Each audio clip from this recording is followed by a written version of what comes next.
ding.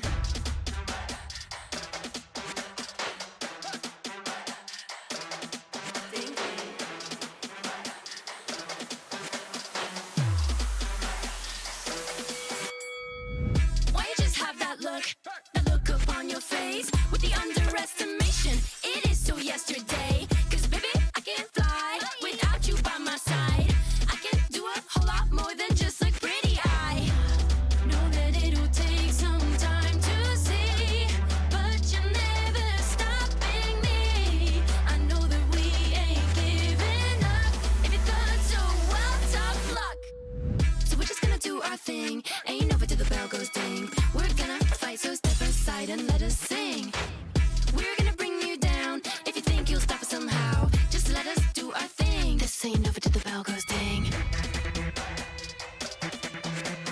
This ain't over till the bell goes. This ain't over till the bell goes. This ain't over till the bell goes. If you think I've had enough, well, I guess you don't know tough. I'll never be the one to back down. You haven't been the first one to show me doubt. 'Cause baby, I can fly without you by my side. You're never breaking me, never stopping me, never making me be less than all of me. Know that it'll take some time to see, but you're never stopping me. I know that we ain't giving up. If you thought so, well, tough luck. So we're just gonna do our thing. Ain't over till the bell goes ding. We're gonna fight, so step aside and let us sing. We're gonna bring you down. If you think you'll stop us somehow, just let us do our thing. This ain't over till the bell goes ding.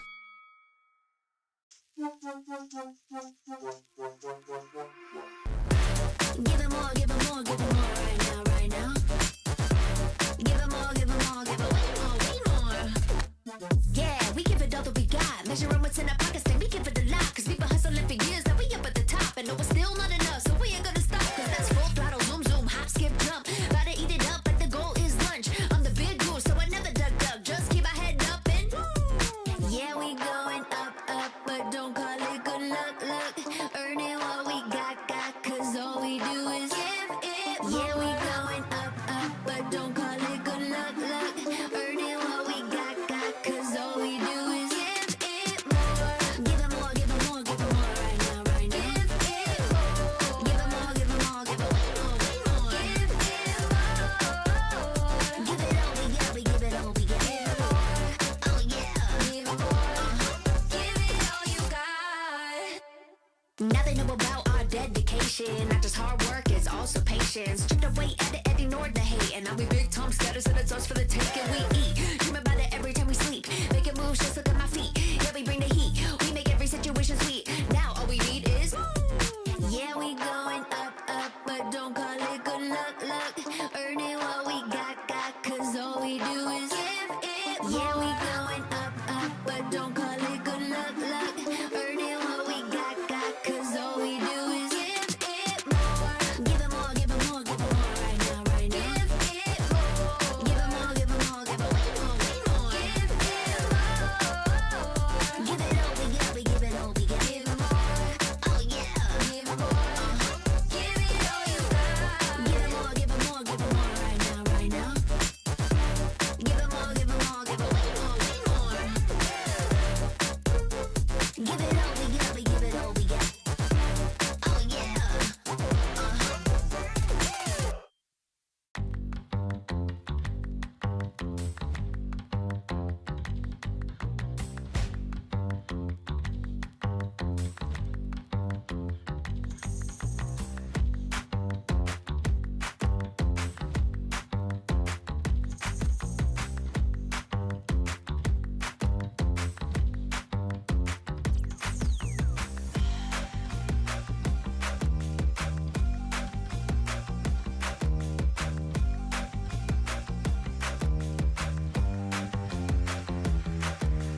You got me thinking things I didn't mean to. You got me wanting things I never wanted. Is this the way you always get what you want? Alright, alright. You got me right inside of my head. You got me so, so close on the tip of your tongue. This is the way you always get what you want. Alright, alright. Let's do and say that we're done. Let's do, I know that you want to. Let's do and say that we're done. Say that we're done.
Another day here at the Snapdragon Pro Series. Once again, my name is Gideon Q, and in case you guys don't know what you're watching today, we're seeing another round of teams potentially getting eliminated and maybe given a last chance opportunity to try and make it to one of the biggest tournaments that we're having in the middle of the year. Now, with many internationals still about to happen, or at least building up to that very moment, we'll have a good idea of some of the contenders for maybe next season of your own MPLs, maybe up and rising contenders from the Tier 2 scene. It only gets better from here on out. With that being said, Zipper, play the opening. Show them what we're all about.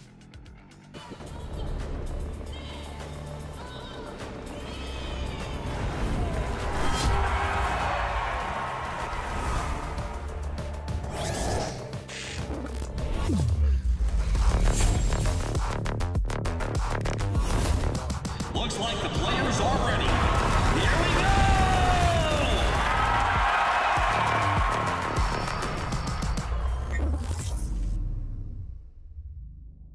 The Snapdragon Pro Series is brought to you by Snapdragon Elite Gaming, Monster Energy, and DHL.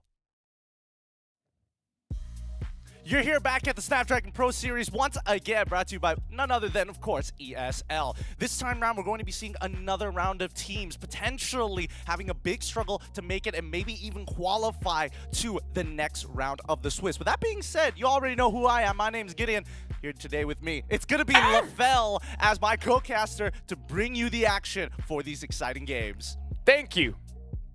Appreciate it, brother. Man, man of very little words, LaFell is known to be. But of course, with today's games, actually, well, I mean, I saw a little bit of yesterday, a little up and down, but that's just the way the Swiss format goes. It can be extremely brutal. Oh yeah, it's extremely brutal. Like, a few of the teams that we thought, they would surely be here, but they're not. In fact, let me just say, we don't have a Filipino team anymore. What? In the open finals. No, you're joking, right? It's Myanmar, Indonesia, and Cambodia. No way! See, like, imagine this. If Indo loses as well, no Indo or PH teams came from the open finals. Man, I mean, sure, there's some in the challenge season, but not from the open finals. Dude, that's crazy. I mean, especially since, you know, last year we got to see Filipino representatives make it to the next round from the Tier 2 scenes. In case you guys don't know, let's have a quick look at the brackets just to keep yourselves up to date with what's going on here at the SPS. Now, guys, from the very beginning, we had so many teams, way too many teams, and we had to go through the Swiss bracket to start eliminating them. The simple rule is this: if you lose 2 games before round 3, it's over for you. Round 4, we even saw some of our favorite teams have to go until we get to round 5. We've eliminated enough teams, and we're looking for those who have already qualified, like MV, like EVOS. Here's the thing. MV 4-0, same as EVOS Holy, and look at this. Fnatic, Onyx, PH got eliminated, same as Liquid Aura and Mythic Seal. Man. Teams that we were really like, they would surely go through, right? Just like the JP Niners, man. I mean, it's unfortunate to see them go, but that's just the rule of thumb. You lose 2 games, and that's all it takes to knock you out. But here's the thing, man. If Bigatron Beta loses to Team Max already defeated an Indonesian team yesterday. Can they do it again today? Because yesterday they defeated Liquid Aura. So if they beat Bigatron Beta as well, that's insane. I don't know. Maybe there could be a skill discrepancy issue here, right? Bigatron Beta and, you know, Liquid Aura, they've had their beefs before. Oh, yeah. But this is the Tier 2. Maybe they've learned just enough The thing of is, their seniors. this is Liquid Aura with Yaoi playing. Actually, the full MPL lineup was playing. If you guys haven't watched that, go back, start scrolling back, check out that game. Gives you a pretty good idea of what is to happen, just like some of the challenge season teams that you may see up on your screen. Now, it's important to note, as this format continues to develop, we're going to be adding more and more teams from the Tier 1 scene. Bigatron Alpha, RQ Hoshi, Rebellion Esports, Smart Omega, Team Liquid PH, RSG PH. We got to talk about Uterate Giants as well. Just recently became the champions of MPL MY. So starting off in the challenge season, definitely one of the favorites. And the qualified teams, Monster Vicious as well as EVOS Holy, where technically EVOS Holy is a Tier 3 team, but honestly performing like a Tier 1 team. And Monster Vicious, they didn't even qualify for the playoffs, but looks like whatever is going on now is working out for them. I mean, that's the beauty of the SPS teams who, you know, maybe might feel a little down and out can look to shine in a competition brought to you by ESL, of course. Now, we're still looking for the 2 other qualified teams to actually join the rest of them, and this is going to be a bit of a long process here because now they have to win a total of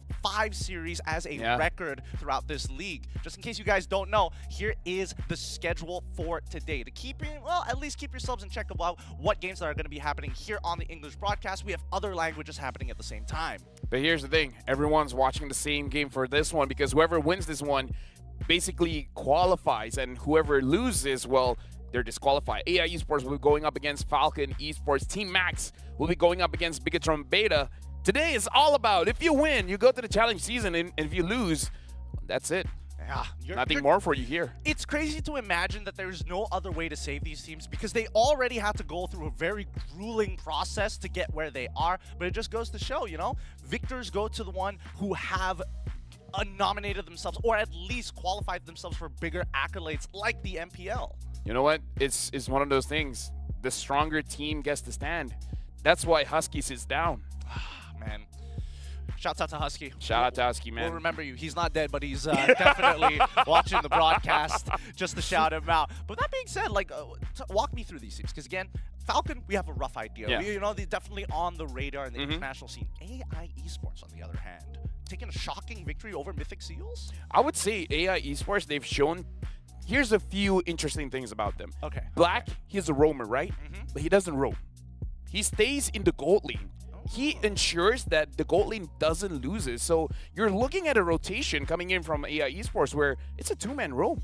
It's the mid laner as well as the jungler. So it's kind of like in the early game, not a lot of things can happen because your roamer is absent. I mean, he will join the turtle fights, the Lord fights, but by the time the Lord fight happens, you have your gold laner there as well. But that's something interesting where we will see Falcon might exploit that, say, hey, if your roamer is going to stay in the gold lane, we're going to attack somewhere else. They are macro-oriented just a little bit. Well, at the very least, looking more polished than everybody else. But with that being said, if you guys are excited to see maybe one of these teams, maybe you're a big fan of them or you're obsessed with them, consider diving into the action right now. You can get your tickets from 10,000 IDR. Remember, we are having the challenge finals happening all the way in Jakarta itself, so don't waste any time. Quickly buy them now. Use that QR code. Maybe even go to the link, esl.gg/MLBBTix-N. Yeah, 10,000 IDR is basically 3 ringgit if you're in Malaysia. So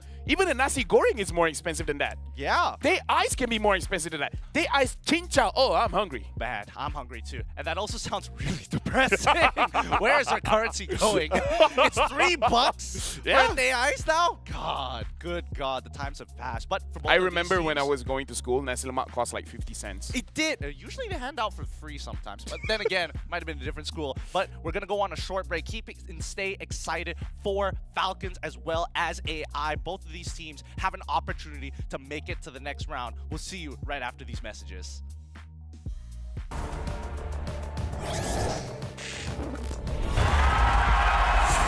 Here we go!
Once again, this is the time. Both of these teams have an opportunity to qualify, make it to the next stage. It's not going to be easy, and considering the competition and level of competition they've been going through, some may even say expect the unexpected. Oh, yeah. Husky said that to me a lot. Oh, dude, I want to bring that up. No, I'm just kidding. You're just saying how this isn't going to be easy. Imagine if I go the opposite route saying, this isn't going to be hard. Yeah, it's, well... Just get a few kills, destroy some turrets.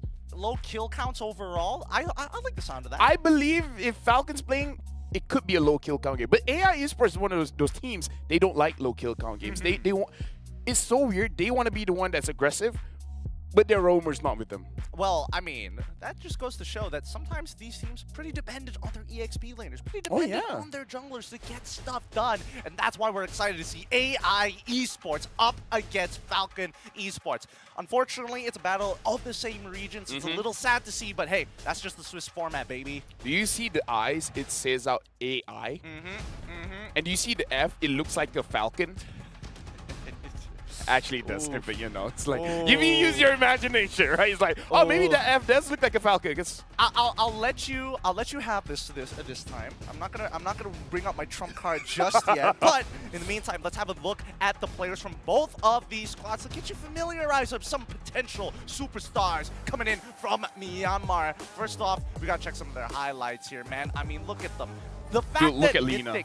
These pulls, right? It's disgusting. Why does Lina get away with this? Yeah, that's the thing.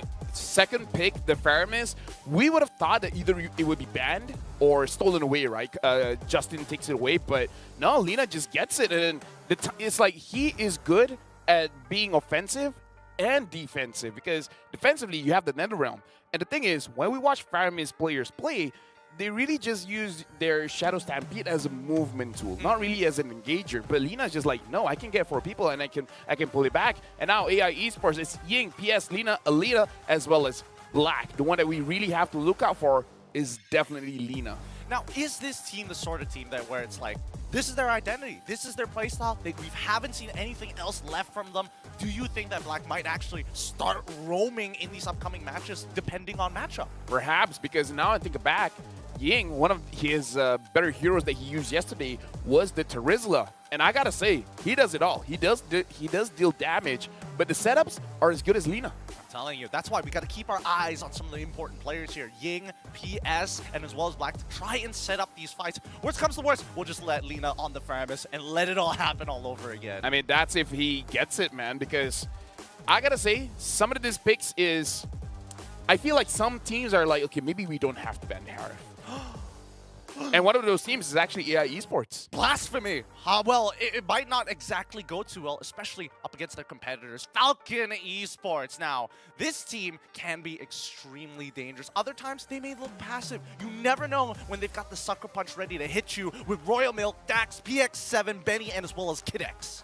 Honestly, multiple dangerous targets here. But the one that I do want to highlight is their mid laner as well, PX7, because he, on the Valentina, same as Lina, he does it all. He can deal the damage and he can set it up. Now we got to look at a team average KDA.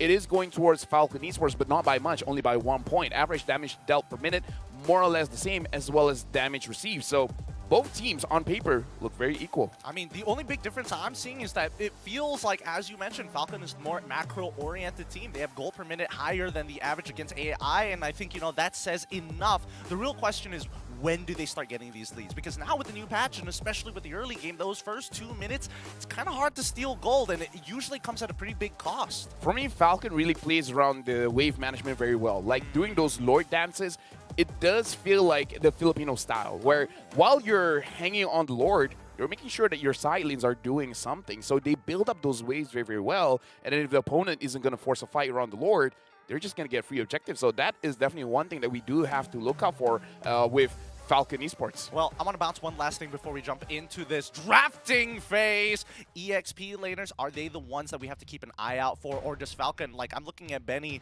is he enough to put the team on his shoulders with or without Royal Milk? He's definitely enough. Royal Milk like picks like the CC where he can basically go on one lane by himself. And Ying, he's more of a team fight participator. So definitely different styles here where Royal Milk wants to go to the long lane and Ying wants to be involved in the fight. I see. All right, let's get to it because now the bans are starting to come out. And first pick Harif from Falcon's side as AI has decided to let it through. The heresy continues to follow things up, right? The Natan, the Arla, and as well as the Loyi from the side of Falcon on blue side as they are first picked. And AI got rid of Chip, Angela, as well as Frederick. I'm feeling Faramis here because they did this yesterday where we were talking about how Black doesn't leave the gold lane.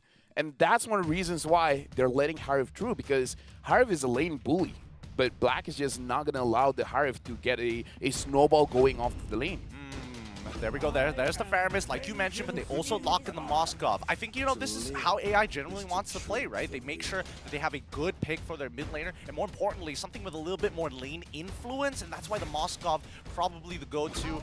Not to mention, okay against the Pharah. Yeah, right now, they're picking up the Matilda as well as the Barats, where both picks will be pretty good for AI, but we've seen AI use the Florian as well in the roam position to help out the Moskov, but you need a very tanky jungler here, and the only one that is really open is the Akai, so they pick up the Florian, not wanting the Florian to get banned, and I guess according to them, we have multiple options in the jungle. Rather interesting because it was AI who decided to ban out the Fredrin, right? So at this point, they're getting rid of mid laners, they ban out that Valentina, makes perfect sense to me. I think from Falcon's POV, at this point, do they just want to limit down on EXP laners, or... I feel like you got to ban the Akai. Right? I was thinking Akai, Boxia, maybe. Yeah. Just get rid of the other two tanks. If you want to eliminate an EXP, I feel like a Terizla would be good. Because they need some kind of setup, because they have a Florian. Florian's not going to set up a fight for you, right? So you got to look at either your jungler or your EXP to start things off. So I'm looking at Terizla, I'm looking at Yuzong. All right. To be fair, that is two bans. I would think that they would imagine like two bans in the same role if they really want to find that pinch here, right? So the fact that they're banning out the Akai, I don't think they're going to ban the EXP laners unless they've got inside information. There's the Boxia from the side of AI. They decided to get rid of the Valentina as well as the Nolan to maybe slow down the pace and maybe thinking that this Barats is going to EXP. I feel like this either is a Terizla or, like, I feel like, here's the thing. Pick up the Terizla now, and then look at the composition. Maybe it's good for an Exborg jungle to try to punish this Barats. Possibly. I like the thoughts here. They could also wait. Then again, they really do need setters. We're used to seeing setters with AI, but I'm trying to combat that logic because AI, they go above and beyond, right? Even if they don't have a setup, we've seen them just force fights. I mean, if they don't want to force it, then perhaps maybe have a Lapu Lapu, but I don't think Lapu Lapu is good in this kind of composition. Even a CC is not good against a Barats as well as a Harif. So, I don't know. I'm really thinking of Terizla, Yuzong being optimal picks here. If not, maybe a Ruby or something. Oh, the Exborg. They pick up the Exborg early. They're doing the opposite way around because technically it goes into the EXP or goes into the jungle. They find an overlap here for the side of the AI, taking the GPT to another level. Falcons now have to finish off their comp.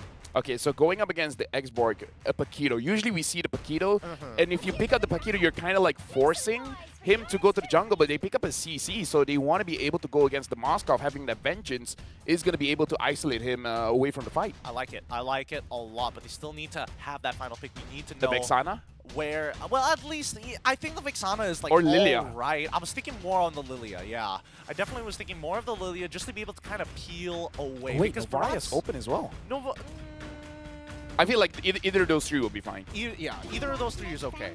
And it looks like they go for Nana. All right, interesting. Okay, regardless, it's about having really impactful ultimates, especially disrupting these team fight compositions, especially when you have a Farmus in it. You know, I mean, like, not even just the Farmus. Let's start adding the Florin in there. It's a team fight composition through and through.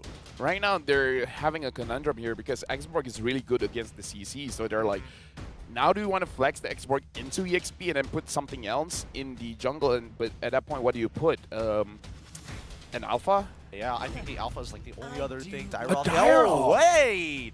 Interesting. Dyrov. I mean, I was thinking about tank busters, right? Dyrov, highly punishable because usually once you leap inwards, you kind of don't have a way out. So you're all in on that fight. The only thing is, they have a way out. Falcon, they have the Matilda, so this Dyrov has to make work very, very early. If not, everyone's just going to be surviving and dodging those Abyssal Strikes. So, I don't know. I feel like it is a very solid draft, but between both parties here, kind of feel like Falcon has the easier draft to execute.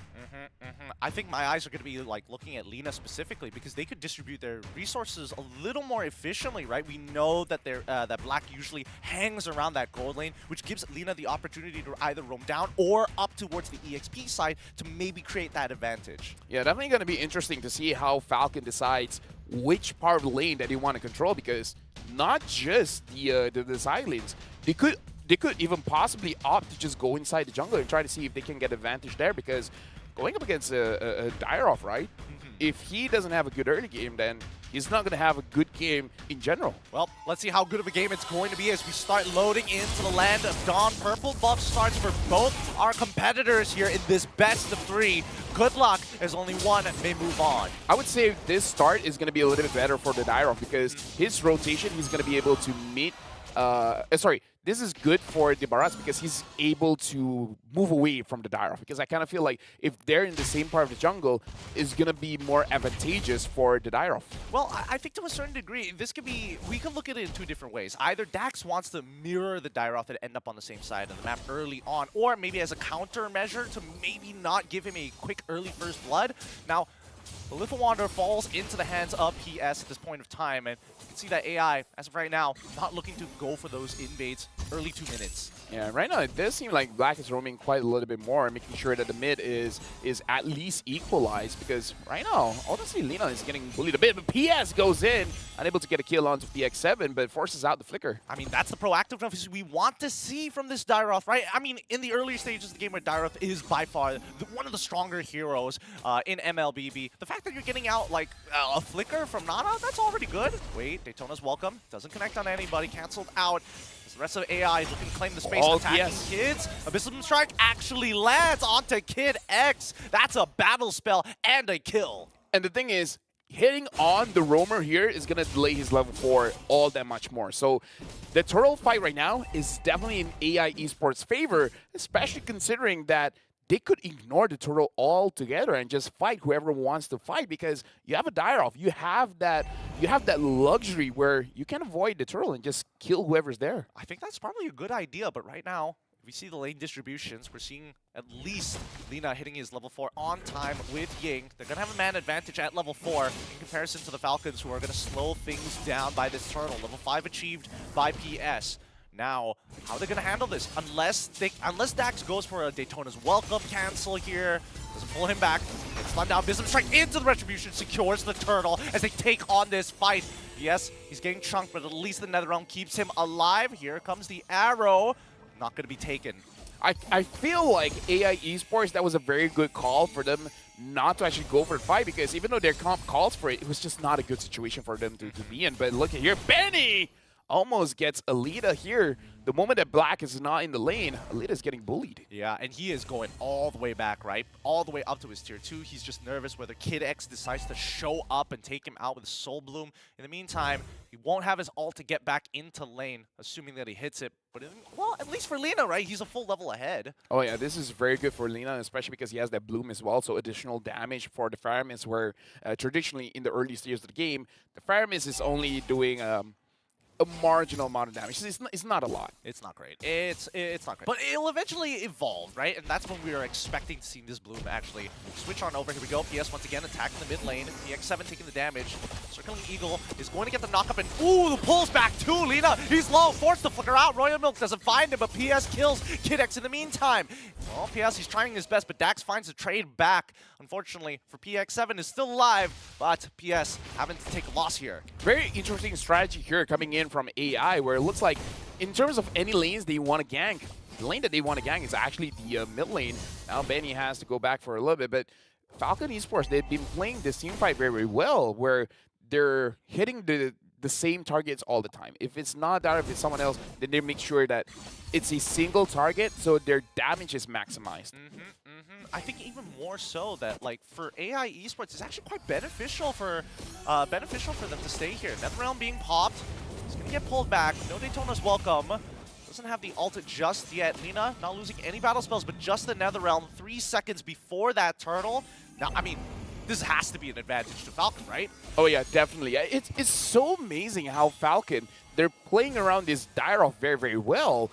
Or is it just PX not being proactive enough against this barrage? Now the Spear of Destruction goes in. Already landed. Oh, Alina is in for that fight. Gets pulled away by the Circling Eagle. Ying says no, catches him in the net. With no Faraga armor, he should be the next to fall as Royal Milk gets zoned out, but Ying stands his ground, allowing Lina and Black to pull Kid X into this fight as Alina pushes that mid lane at the same time. While they're trading all these resources, it is still a major win for AI on all fronts. The timing is so good by AI because the moment they arrive, and oh, Kid X survives. But the one that I want to say is that they go for these turrets the moment it hit 5 minutes, where all of the shielding is gone. So like, I'm just impressed by the timing. I mean, that's why they're AI esports, man. They are bots. They are literal killer machines. Benny is the only person from the side of Falcon who actually got any kind of reward. He takes top tier 1, gets the, well, at least half of the gold plating before it timed out, but at the very least, it's still a win, right? Well, one thing that we do have to say here is that they got to be careful of this Moskov, because the fact that Benny can't bully him out, this Moskov is going to scale quite a bit. And we have to remember that the Harem, the one that has been nerfed, is the amount of shields that he gets. And it's going to hurt in the late game, where if he's stopped just for a little while, they'll be able to burst out the shield quite enough. And then he's not going to be able to get away. So I kind of feel like in the late game, AI Esports has a little bit of an advantage going up against Falcon. But the way that Falcon can remedy this is if, oh, before that, got a Stampede already being used here. Circling Eagle gets Kid X out of there. Does enough damage. Spirit Destruction as well being committed by Alita, looking to try and penetrate that back line. Daxie's taking way too much here. And PS now coming in with the full bombardment. Even with the Molina Blitz, they do not find it. Falcons trying their best as Benny gets knocked right back into the wall, into PS. After the Salmon Force, nothing is working out for the Falcons. that's where you feel the nerf. You can definitely see he doesn't have that much shield. And Royal Mick now destroying the Faraga armor, but it looks like he's taking way too much damage from AI Esports. Yeah, I mean, they're giving so much respect, right? I feel like AI Esports, they're waiting for these big ultimates to come from the side of Falcon before you see the trigger pull. And right now, it looks like AI Esports, they're going for this turtle. Now Alita has the golden sapphire, so the damage is going to scale up quite a bit. And PS still secures the turtle. Not even close, but now he's going for more. Hitting Jack's Dax down pretty heftily. Daytona's Welcome coming out, spits him into the wall. Benny is here for the fire. Alita wants to join, gets into the backline instantly as he's chunking out Benny. Comes straight for Kid X. He's down. Royal Milk can only hold on for so long before that vengeance times out. And here comes Alina. You know what he wants. Gets it. Splash damage. Ying gets Benny at the same time. AI Esports convincing with a 4.9k gold lead. Yep, going to a 5,000 goal lead. Their team fight is impeccable here. Black 0-0 and 8. 100% kill participation for AI Esports. And we got to talk about Lina, how, again, you start the fight, you're very good in the middle of the fight, and you can end the fight as well. Lina now having the glowing wand is going to be more difficult for Falcon Esports frontline to actually tank the damage. And we're really looking at Royal Milk to be able to handle this Moskov, but as you can see, it's not easy to get onto Alita. Yeah, I think for Royal Milk, his job, if he could kill the Moskov, that would be the most ideal situation. But like 9 out of 10 times, that's not happening. He's trying to create a window, right, for Falcon to get in on these fights. As of right now, I think that what AI Esports is doing much better than Falcon is dictating where this fight is going to happen, right? Each and every time we see Falcon Esports just get slowly poked out, and once they fall back into their jungle where it's nice and close, really clusterphobic, that's when AI Esports pulls it. Something that we do have to say as well is that the damage from the Faramis is going to get multiplied just by being in these very tight spaces, because everyone is so clumped up together that the Ghost Bursters basically have the optimal amount of damage spread. Well, PS jumps into the middle of this fight. This time, Abysm Strike. Daytona's Welcome eats him out, launches him back underneath the turret here, but the Netherrealm keeps him alive. They get a free pick, and Falcon lose their front line as AI Esports lose nothing. Now we're looking at the differences between the EXP laners, where Ying wants to join the fight, but we can see here Royal Milk is trying his hardest to get anything on the map, right? if it's a tier 2 turret, at least that's some gold in the pocket for Falcon Esports, but AI is just going to secure this Lord for free. This is starting to look like a checkmate angle. Let's see how hard AI Esports is able to push this momentum. They need at least 1 or 2 inhibitors off of Falcon. I don't think it's a GG push just yet, but let's discuss high ground defense here for the side of Falcons, right? It's really not good. The only one that can really do anything is PX7. But once you use your Melina Blitz, that's like the optimum way for you to clear the lanes. After that, it's going to be pretty slow. Even the Harif can't deal with the waves. Royal Milk CC is one of the worst when it comes to actually clearing the waves. So this is not looking good for Falcon. Here we go, Benny getting attacked. The Business Strike going to connect this time round, but unfortunately, it means that PS is going to be real low. He gets on out of there still. Huge heal coming in from Black, saving his life, bringing him back up to 50%. This might be an inhibitor clear, but no. Lord, mid lane.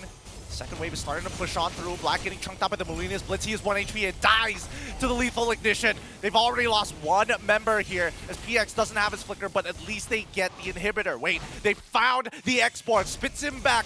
Faraga armor should break here. Last Insanity bails him out, and Kid X says, no, I'm not going to take the risky play here.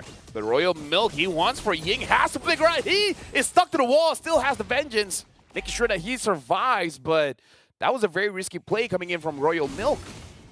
Oh, the Spirit Destruction, and he gets it to the backline. He wants the double bad, repositions to make sure he doesn't fall into Dax, sidesteps the initial pullback. Alita, super play comes true. This is why the Moskov is so dangerous, man. Like, the moment you feel like the fight's over, he'll be like, no, I want it to continue, and the damage just pierces everyone through, so even if your front line instinctively wants to cover for the back line, you're not helping.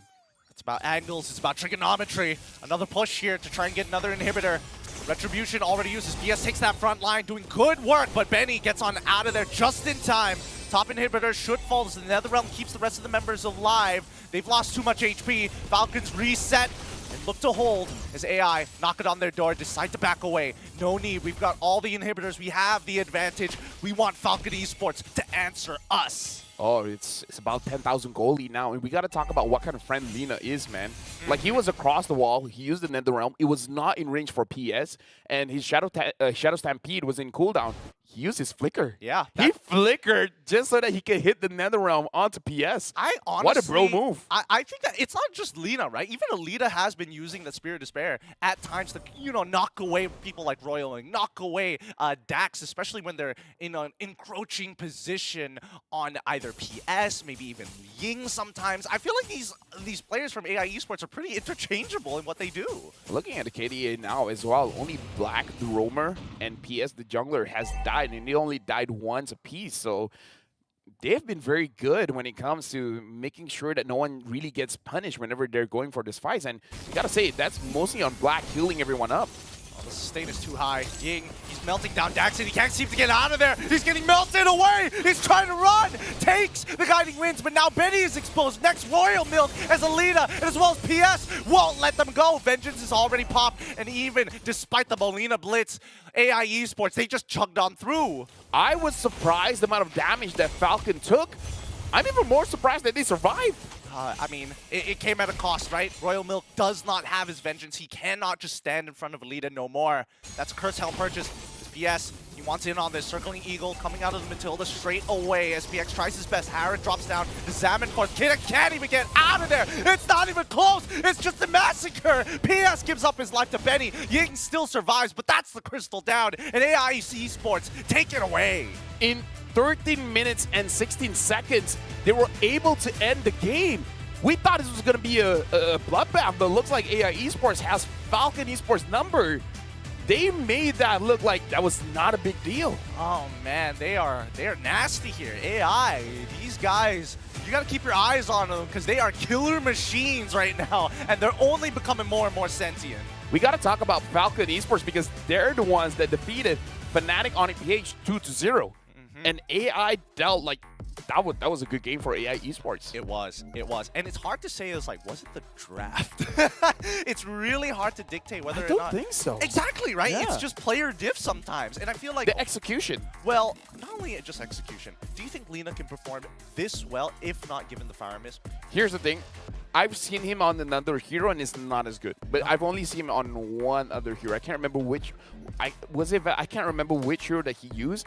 It didn't work out well. So maybe the Faramis will get banned after this. All right. It's one of those. Or Moskov, because the Moskov was pretty good as well. Moscow was also a pretty good shout here. I do feel like amongst the tier 2 scenes, especially with some of these highlight players, it's when they get that comfort pick.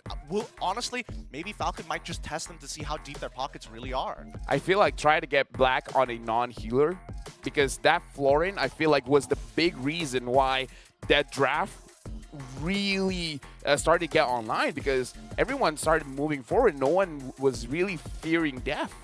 True, but at the same time, getting rid of Enchanter-style supports is rather difficult, right? You only have... I guess they tried. They took away the Matilda. They took away the Matilda initially. I mean, it's a good pick overall. It just fits in every single composition that you can think of in MLBB. So it makes sense to me, but I think at this point, AI really got to encroach down on their comfort picks, really make them, really to start making them feel uncomfortable. Nothing against Falcons, right? Because again, pre-preparation for some of these teams doesn't usually happen very, very soon. They usually get it on late in the day before they know their next opponent.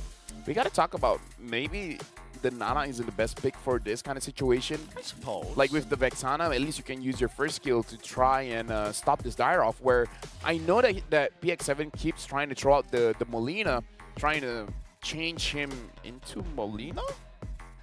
It's called changing into Molina. Either way, turning into the cat, right?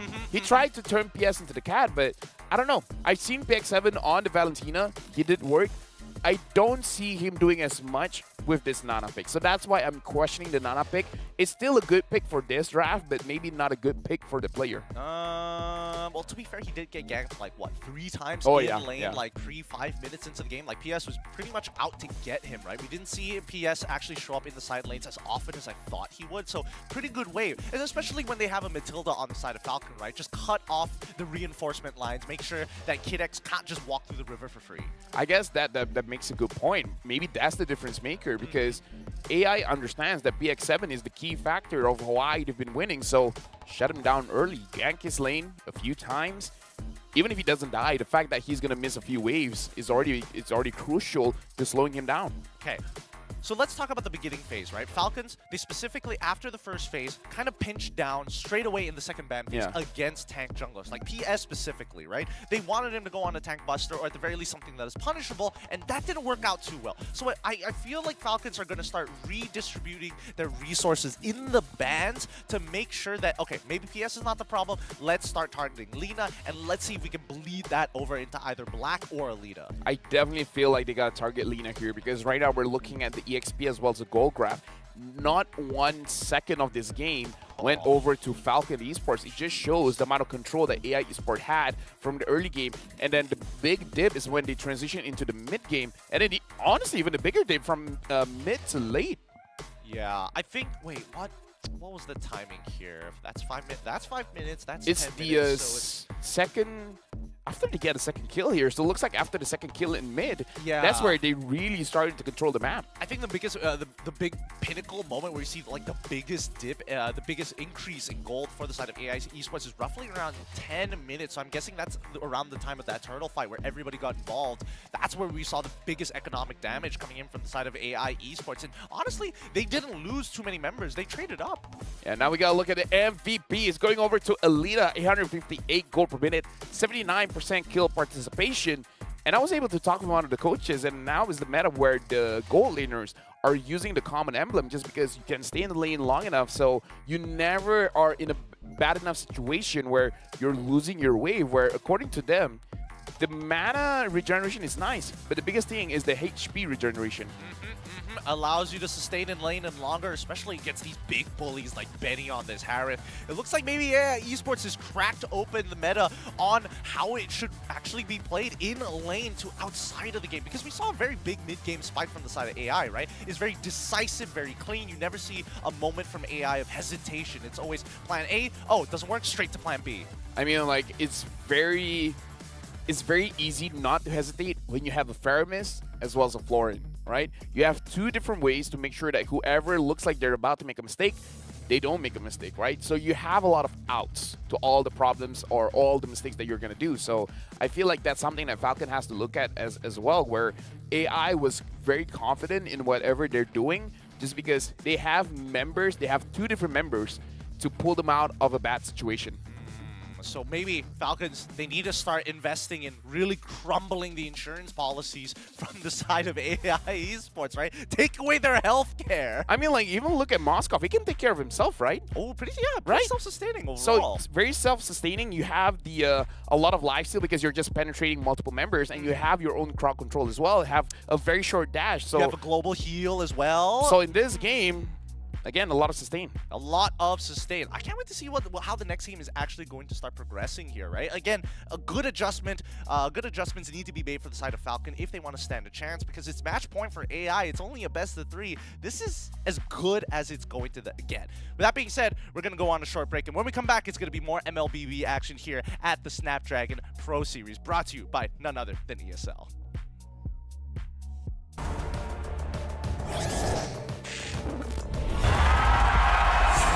Here we go!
Let's go.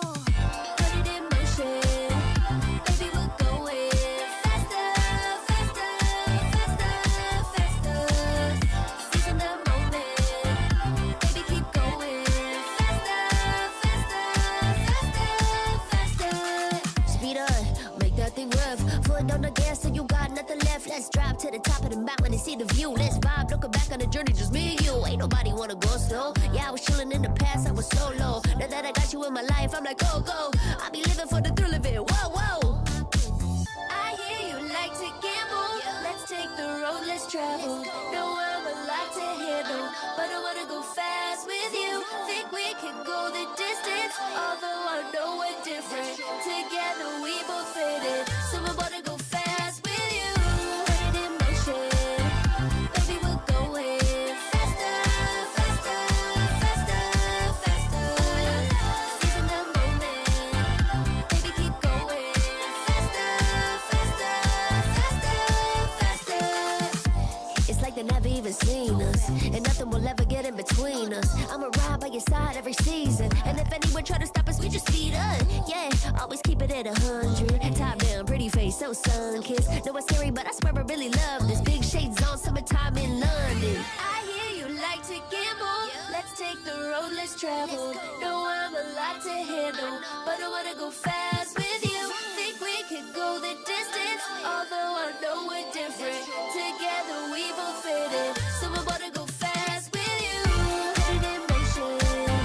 Baby, we're going faster, faster, faster, faster. Seizing the moment. Baby, keep going faster, faster, faster, faster. Put it in motion. Baby, we're going faster,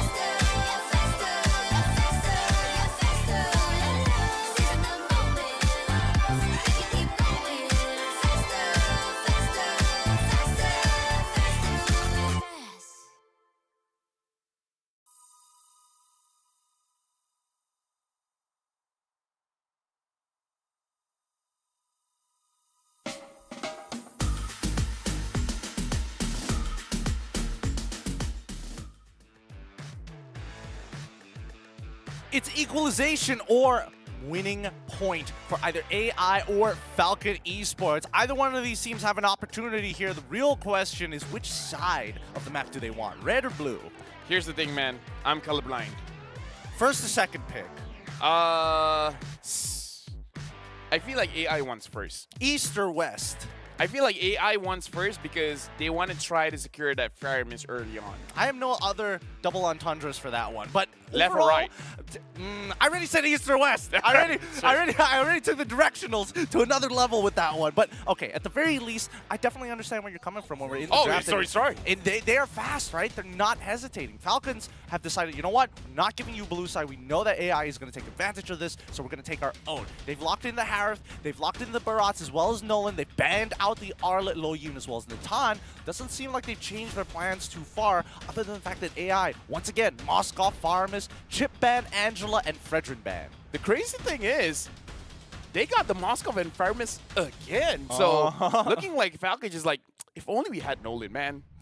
That's the biggest difference maker. Yeah, we could anticipate those ganks if I got there faster, right? And I would say that I guess it's not so free if you want the flooring now, just because the Nolan can deal with the flooring very, very early on. So they want to pick up the Akai to make sure that they have a jungler that can deal with this kind of invade. So they just want to make sure that that's all good because they have a lot of other options when it comes to the roamer position. Or at the very least, just not get eaten by the Daytona's welcome, right? As long as you have anti-CC, a Purify of some sort. Akai, his heavy spin does have that. But still, I was expecting the Valentina to get picked up at some point in time, and AI is just like, no. I wonder what else do they want, because again, going up against Faramis, you kind of want a big AoE. So that's why I'm really thinking of the Vexana. I'm thinking of the Lilia as well. Lilia hasn't been picked up quite a lot by any regions as of so far. I like the Charizla ban because that is one of the heroes that Ying has been doing well, even though he didn't pick it in the previous game. But again, I feel like it's a very good pick. I wonder if Falcon, they want to respect any kind of enchanters because, like I said, the Nolan can deal well with the Florin. And it might not necessarily be the Florin, right? There's still It could be a Matilda. It could be the Matilda. If they still want to focus around, sustain, but also have high movement speed, they can also go for Rafaela. Too many, honestly, Enchanter supports, it's too hard to pinch, right? Unless you commit from the very beginning, I don't see it happening in the second ban phase, unless there's like one or two picks that you don't really like. Other than that, for now, see that AI, they get rid of the Nana this time as well. Just, based off of the last game, the AIs are learning. Yeah, I wonder if that's really a good ban. Probably because they're thinking of the draft here, and they don't have a good draft to gank mid. The Tigreal ban makes sense just because yesterday AI, when they don't have an enchanter, they pick up the Tigreal. So they're trying to attack Black just a little bit. I don't know. I feel like you leave the Tigreal open, give them the enchanter, pick up the Tigreal for yourself. I was thinking if you can't dedicate your mid laner to have some strong AoE, at least you have a strong AoE setup, right? And then hopefully you can whittle them down with some of the other picks. Regardless, we have a CC on the side of AI Esports. At least now they have roughly a good idea of what that matchup is going to be. Falcons, they get the Vexana as expected, and they also get the Edith. I kind of like this. The Edith is a really good pick. Right now, honestly, looking at Falcons draft, just looking S tier here. You got the Harith, you got the Nolan, you got the Edith. These are like the top three, top tier picks here. Hottest commodities on the market right now in professional play. I'm curious to see what this roam pick is going to be. Grok! Not an enchanter! They're going to say, hey, if you are going to sustain, we're going to all in, we're going to peel backwards. AI say, nah, we get to decide when we fight every single time. This is going to be an interesting game for me because I've seen AI Esports games, but I haven't seen them do well when Black is aggressive. So I really want to see how he plays this Grok because as a Grok, you don't want to be passive. You want to make sure that you're following the jungler around, slowing him down. If not the jungler, perhaps the roam or the mid. Any way that you can, just slow things down. I think he's going to affect the lanes by manipulating them, right? He's going to use that Nature's Barrier to probably slow down like all the ways, if not just the gold side, and then afterwards just mirror toe-to-toe, man-to-man defense against the Edith. That's what I think is going to happen. I've used Grok for hundreds of games, and I could never do that. Like, I've seen the clips, I've seen the seconds at which point you want to drop your barrier. I keep trying to do it. I can't make it happen. Not even in practice. Maybe if we're lucky enough. That's why I'm not a professional player, man. Well, So hard to do. it's difficult to do. Maybe you'll have a conversation with Yowie later on. You know, he might still be there, Jakar, as we get right into these games. AI Esports on the red side up against Falcons on the blue side. They're going to have a mirrored start here at the very least, starting on the same side of the map. Going to be ending up on the top side. It'll be interesting to see because at the very least, right, the early game was pretty passive from both sides until we saw the mid lane actually continuously gank. Oh, a fast leash here. No, the thing is, the Grok tried to pull them away, but it didn't reset, and it actually helped Dex out. It helped him quite a bit, It right? helped him quite a lot. And he's lit the Wanderer up. I mean, to be fair, I would say that Kid X was already helping out. Yes. With the leash. But now Black, this might be his punishment. Dax is just going to whittle him down. Yeah, level 1 going up to level 2. Dax just deals free damage here. So not a good start for AI Esports, where the Grok tried to slow him down. He helped him move faster. He poured petrol into an empty car. Kid X now in so much trouble. He hits level 2, uses the armor to create some distance, but that should be his death. Earth Shatter comes out, and Lina still able to find first blood. Lina on his fire miss, man. Even while getting knocked up, he'll find a way to actually get the kill. So I said it was a bad start for AI Esports, but then what do I know, right? They suddenly get a kill. Did someone give friendship points to... Yes, I see it. It's still on Black. Shoutouts to our observers. Our observers. You got friends loving you, man. More like they've got a lot of currency. I've already spent all of my hearts already. Oh, man. 5 more seconds until Turtle actually comes back up, and we're seeing the majority come, looking to rush level 4 here at the EXP lane.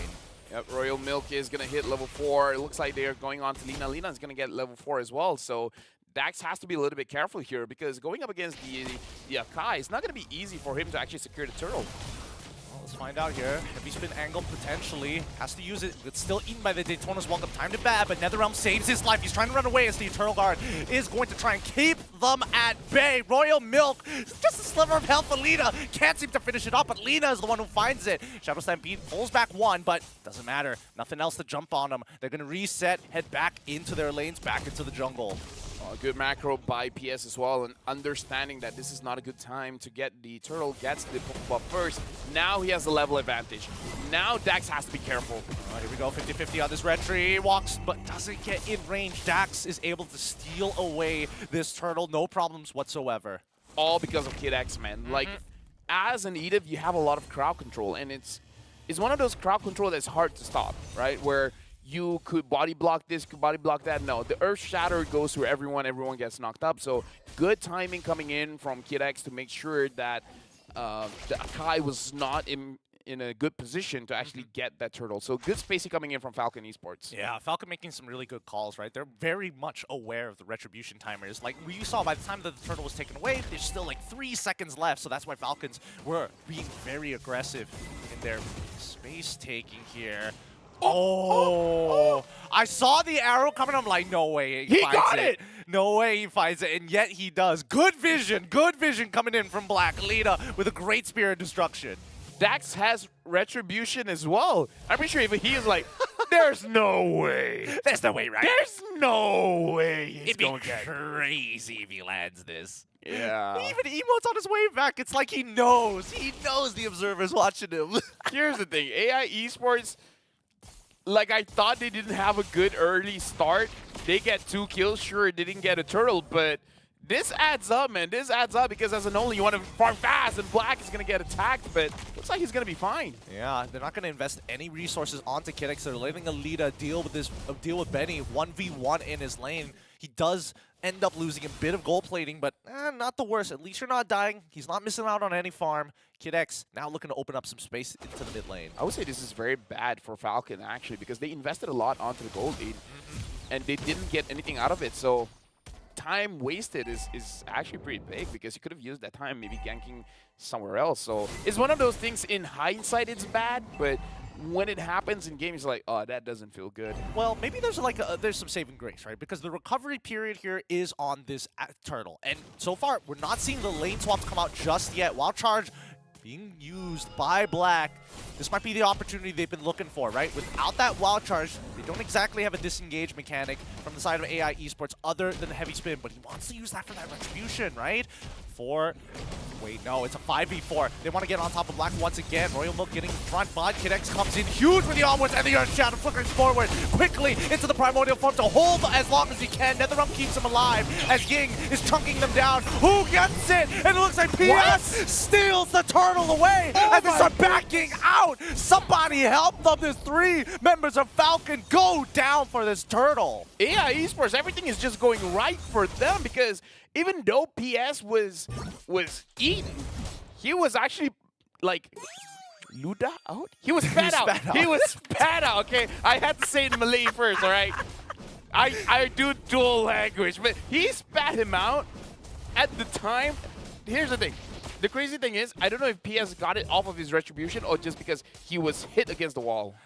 Honestly, it's tough to say. It really is tough to say on that one. But good job from PS. That means he secures the turtle for the side of AI, and they can actually catch back up in terms of EXP, equalizing it between the two, right? AI has a slight lead, 1.2k so far, but it looks like the game plan is working out quite well.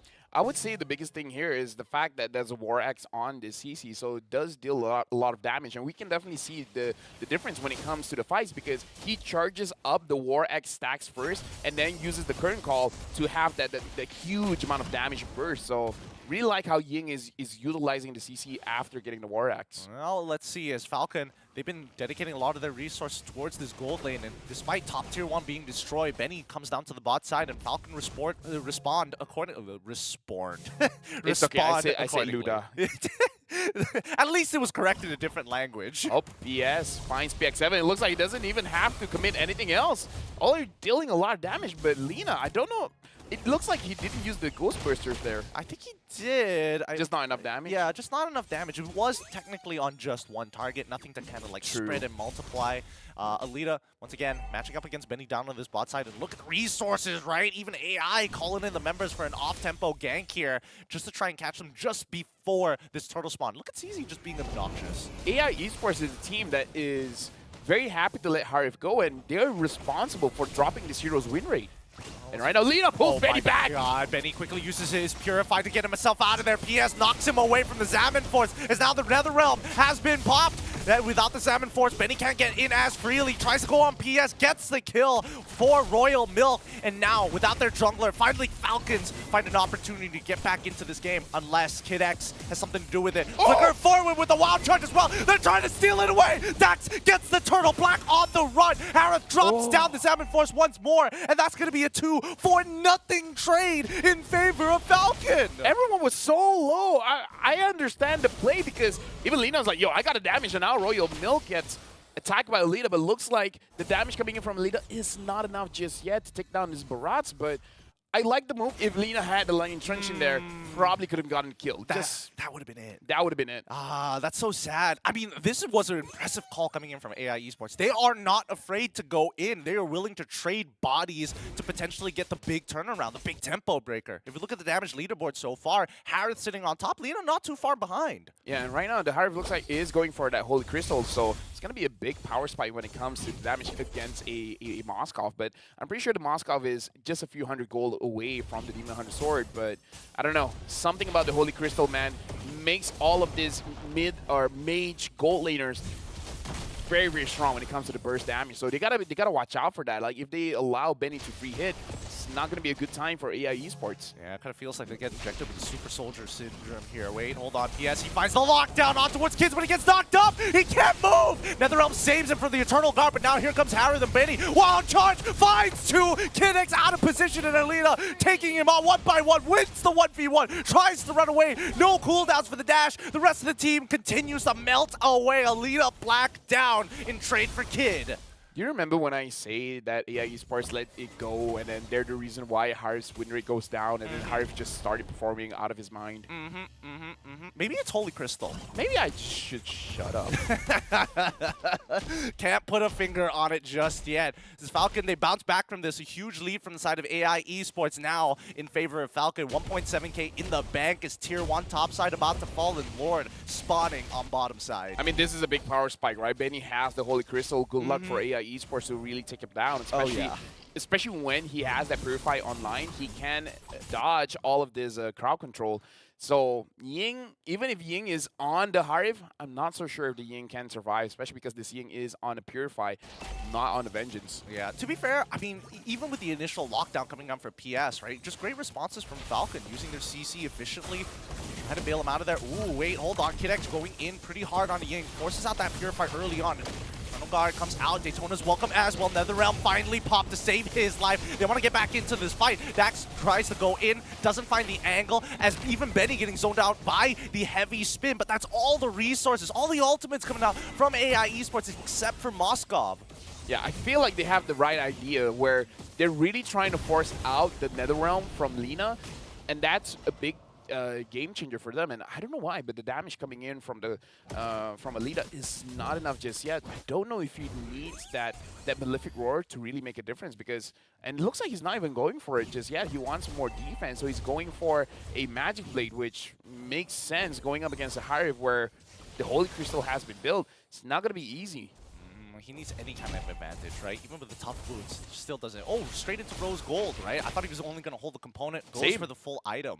Same. I thought he was just like, okay, use the shield now and then just upgrade it later. But now he wants that big burst of shield. So, I don't know. This is looking very good for Falcon. It's going to be difficult for AI. Oh, Benny! Oh, he tries! The Xamarin Force already popped, chunks out Alita, breaking that magic shield passive. And now PS tries to run away. No. Benny says no. Feather of Heaven, his auto attack still hurt just as much as the Lord starts knocking on the doors of their inhibitors. In the meantime, Daytona's welcome successful! They find the kill onto Ying. A big pick-off, because now there's going to be 2 people down for the next 20 seconds. And here comes Benny once more to try to take out Alita. Finds it with a Synchro Fissure. And that means that this game is on the cusp of being ended and equalized by Falcon. Inhibitor down, Crystal exposed. AI, 1 chance left. Wild Charge into the wall to try and clear up this wave. Lina tries his best as well, but it's just not enough. The wave is still there. Equalization from Falcon Esports. I mean, all good for them. Looks like Nolan is the answer. As long as they have this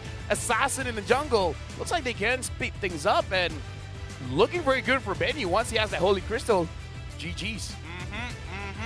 Again, we didn't get to see enough from these mid laners. They are playing a very defensive role this time. Lina actually taking a step back because there was no way to get a guaranteed lead. And this is a game where AI Esports didn't have a healer. Maybe that's also the big thing. And so the Nolan prevents the healers coming in, and the healers prevent AI Esports from getting out of a bad situation. I can imagine Lita looking at Black and it's like, you're playing an enchanter. I'm sorry, buddy. No more Grok for you. You did well. He played well as Grok, to be fair. But the thing is, now they got to consider batting out the Nolan much earlier, because if the Nolan is there and you're flooring, before you could get any kind of heals, a good flank coming in from the Nolan and you're just not there, and it's just going to be a 4v5 where your draft is based on a 5v5 composition. So I feel like they got to make sure that the Nolan is not there. Then it's easier for the enchanters to come out. Yeah, I think they might have, I mean, it might be an adjustment for the side of AI. If that is the case, I feel like they're probably not going to go on blue side anymore now that this new problem has actually emerged in the draft. And I think, you know, this is the adaptation that we were hoping to see from the side of Falcons. Not exactly the kind that we were looking for personally, but at the very least, an answer nonetheless. Yeah, but again, I kind of feel like they found a winning strategy. Changing the roamer doesn't bode well for the team, where it does seem like they want to stay in the fight for much longer, but because of the non-existent heal, made it so that they get punished. So it's kind of like in a situation where you're used to be able to take 10 hits, but you have to realize now you can only take 8, and they're just not used to that. It's the withdrawal, right? It's the withdrawal. It's addicting to have that, you know, extra level of insurance. You can do whatever you want. You can't make a mistake when you've got these types of supports, but now so against Falcons, who have very much just kind of focused all their damage onto that one person with no sustain, they just pop, right? And I think that AI esports at this point need to start respecting that. Whether it's going to be blue or red is going to be a very interesting question, but they need some sort of answers, and I'm thinking that first phase ban might be the way to go. Now that I look at it, no wonder the Moskov didn't deal enough damage, because Royal Milk's second item is the Dominance Ice. And we see he's going to be the first person that Alita hits. So it's like, Royal Milk, get your ass on Alita to make sure that the attack speed is so lower down that it kind of doesn't matter. Or, at the very least, just stand behind the person he's attacking. Oh, right? yeah, just take yeah, the pierce damage for free. It's not like it's intentional sometimes, but Alita definitely feels it, especially if he is either max stacked or building up to max stacks of the Golden Staff. Yeah, Kid X has the Dominance Ice as well, so imagine a world where you don't even finish the Dominance Ice, just have the small shield that actually gets 90% attacks. It's so weird. Why is the small one 90% and the completed item is 80%, right? But whatever. But imagine a world where you're like, okay, someone else has the Necklace of Durance, so you don't need an anti-heal.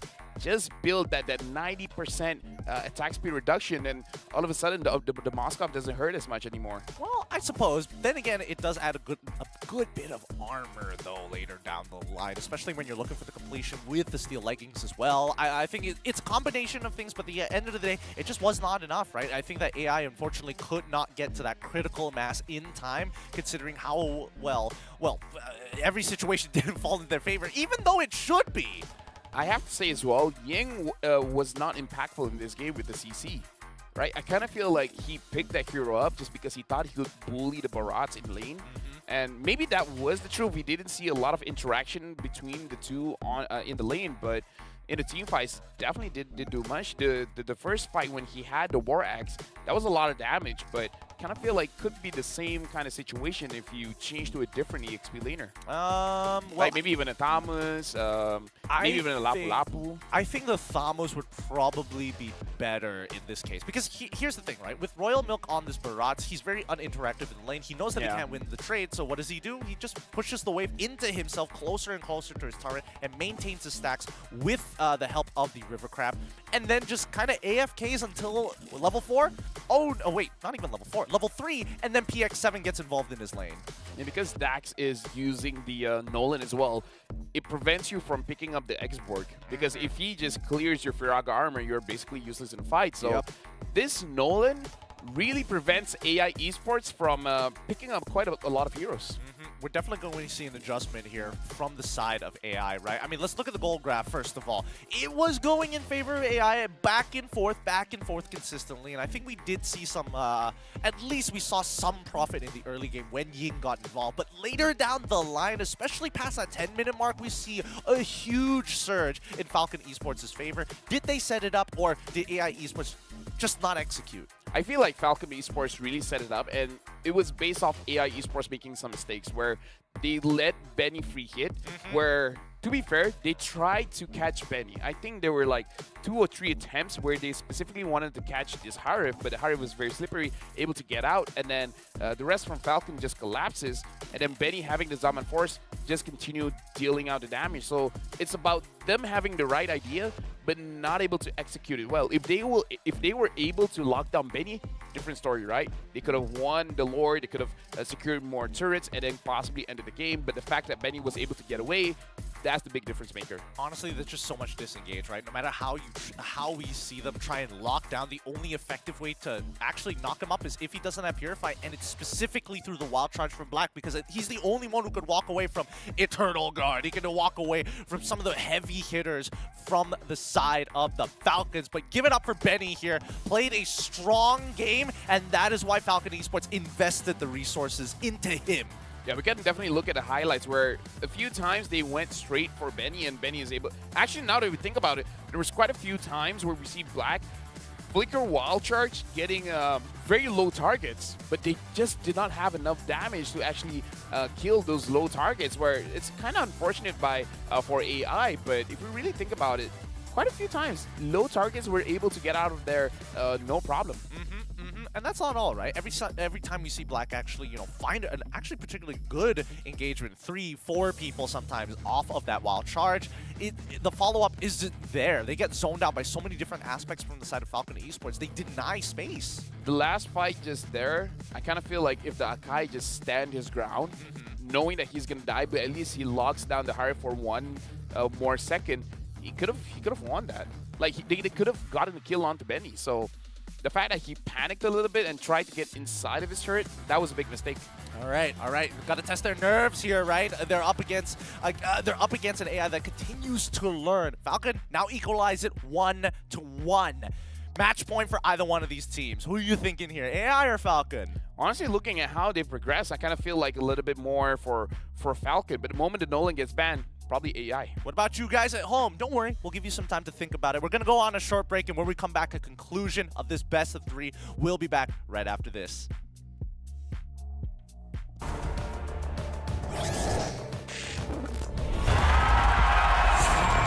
we go! I know that we ain't giving up. It got so well, tough luck. So we're just gonna do our thing. Ain't over till the bell goes ding. We're gonna fight, so step aside and let us sing. We're gonna bring you down. If you think you'll stop us somehow, just let us do our thing. This ain't over till the bell goes ding. Give them more, give them more, give them more right now. Give them more, give them more, give them way more. Yeah, we give it all that we got. Measuring what's in our pockets, then we give it a lot. Cause we've been hustling for years, now we up at the top. And no, it's still not enough, so we ain't gonna stop. Cause that's full throttle, zoom, zoom, hop, skip, jump. Gotta eat it up like the goal is lunch. I'm the big goose, so I never duck. Just keep our head up and yeah, we going up, but don't call it good luck. Earning what we got, cause all we do is give it more. Yeah, we going up, but don't call it good luck. Earning what we got, cause all we do is give it more. Give it more, give it more, give it more right now. Give it more. Give it more, give it more, give it way more. Give it more. Give it all we got, we give it all we got. Oh yeah, give it more. Give it all you got. Now they know about our dedication. Not just hard work, it's also patience. Stripped away at it and ignored the hate. And now we big Tom status and it's us for the taking. We eat, dream about it every time we sleep. Making moves, just look at my feet. Yeah, we bring the heat. We make every situation sweet. Now all we need is yeah, we going up, but don't call it good luck. Earning what we got, cause all we do is give it more. Yeah, we going up, but don't call it good luck. Earning what we got, cause all we do is give it more. Give it more, give it more, give it more right now. Give it more. Give it more, give it more, give it way more. Give it more.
And we're already back with the conclusion, a potential answer from one of these teams, whether it be AI Esports or even Falcon. The draft has already started. Let's not waste any time. Let's jump right into it. LaFell, walk me through, because now AI are taking blue side. First pick against Falcons on red side. Second pick, we see a Fredrin first lock-in for AI. Falcons respond with a Natan and hold priority. I like that they bat out the Nolan, now picking out the Fredrin. It's going to be very dangerous where the Fredrin can be paired up with the Florin, and you can basically have an unkillable Fredrin. But the fact that they immediately take away the Fire Mist, this might be a bit different. So they have to prioritize the Valentina and Florin for the draft to really work. But if they're worried, pick up the Valentina and the Moskov. I think Valentina and the Moskov would have been like the straightforward answer here to respond accordingly, but that means that they leave one of their roles to be pinched in the draft, and that could be on the EXP side of things. Let's see, they still have 24 seconds to decide it. In terms of bans, Angela, Nolan, Chip for the side of AI, Matilda, Loyi, and Harris for the side of Falcon. Arlet as well as the Moskov, where the Arlet is flexible, able to go to the EXP or the Roam, and definitely one of the more high priority picks, because we've seen getting banned over and over again.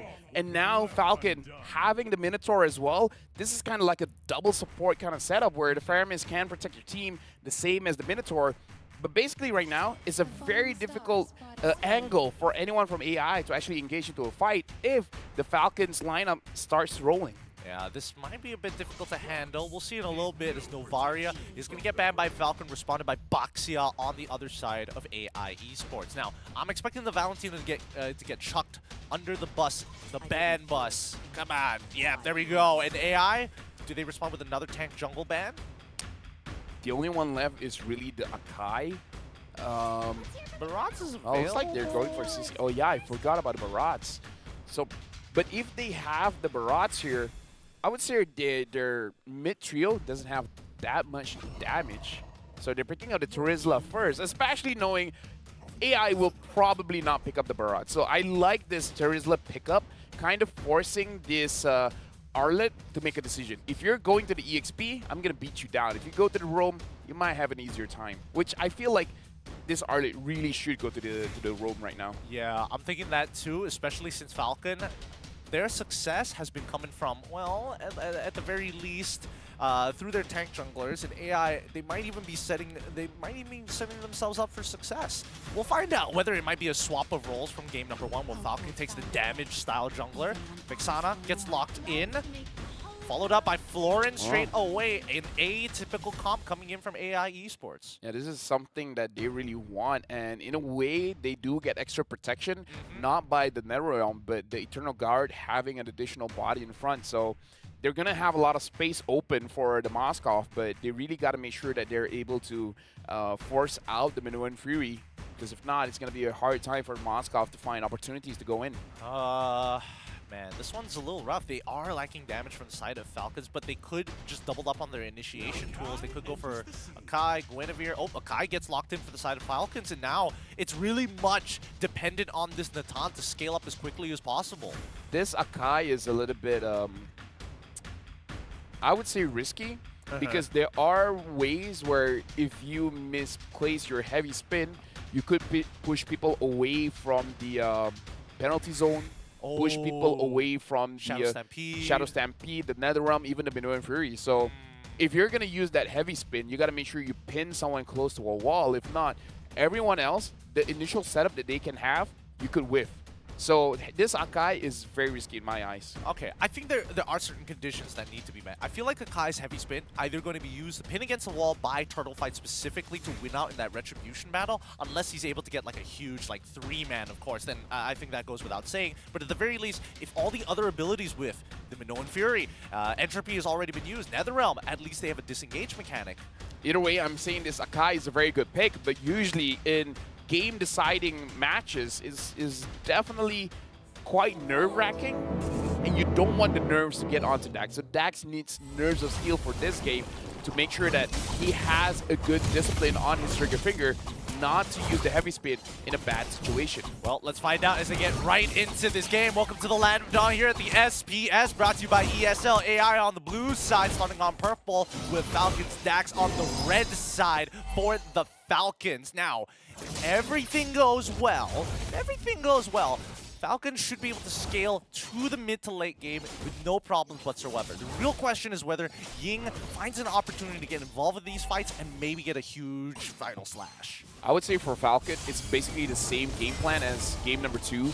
Get the Holy Crystal and then start going crazy. AI, they want to make sure that this Fredrin is able to tank as much damage as he can, give enough space for Alita to do his thing. So this is really a game of gold laners here, Gideon, where it's about getting the third item onto Benny, and it's about giving space to Alita.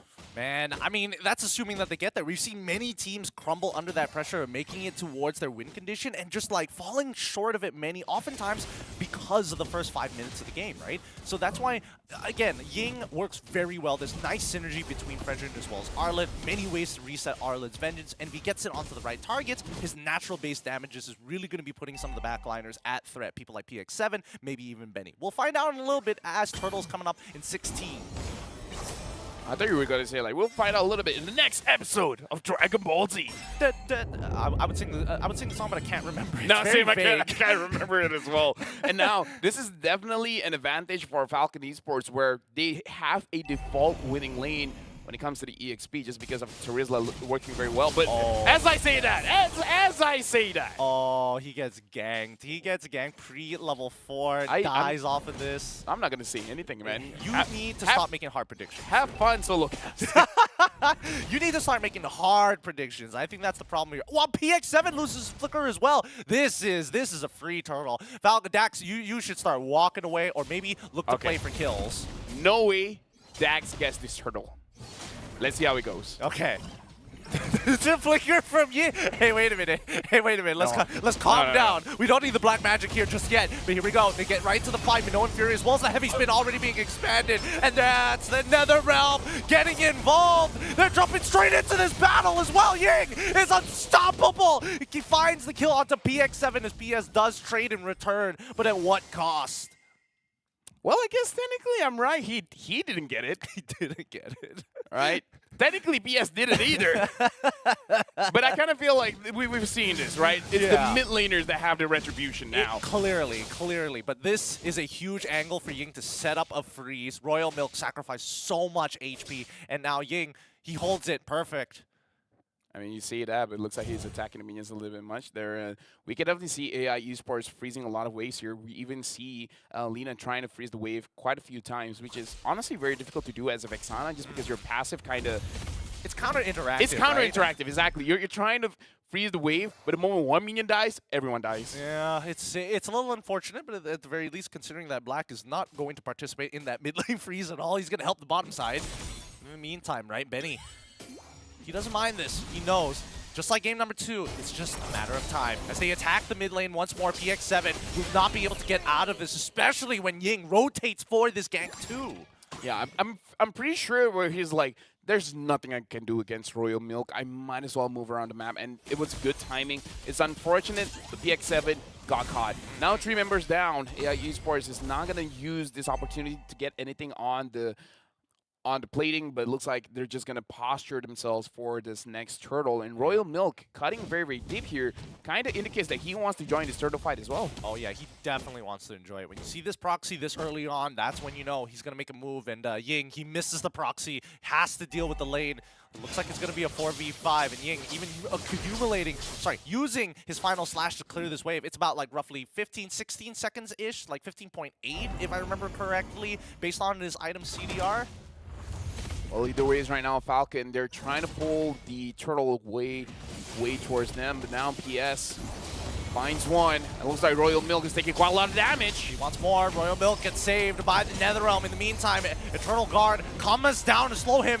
The temp HP is about to melt. Spirit Destruction doesn't land because he's reviving. And this 4v5 is already over. They disengage as they notice that Benny's on the top side of the map. And Alita doesn't want to give up the lane. Oh, he can't give up the lane, man, because if you give that turret over to him, he's going to get his Feather of Heaven, and you don't want that to happen. And the rest of the members are going to get chunked out in this 4v5. 1v4. At this point in time, we are seeing that Ying is getting hyper-aggressive. Kid X, Minoan Fury huge, lands off the 2, jumps into the back line, and Black can only survive for so long, and Dax ends up dying, no sustain.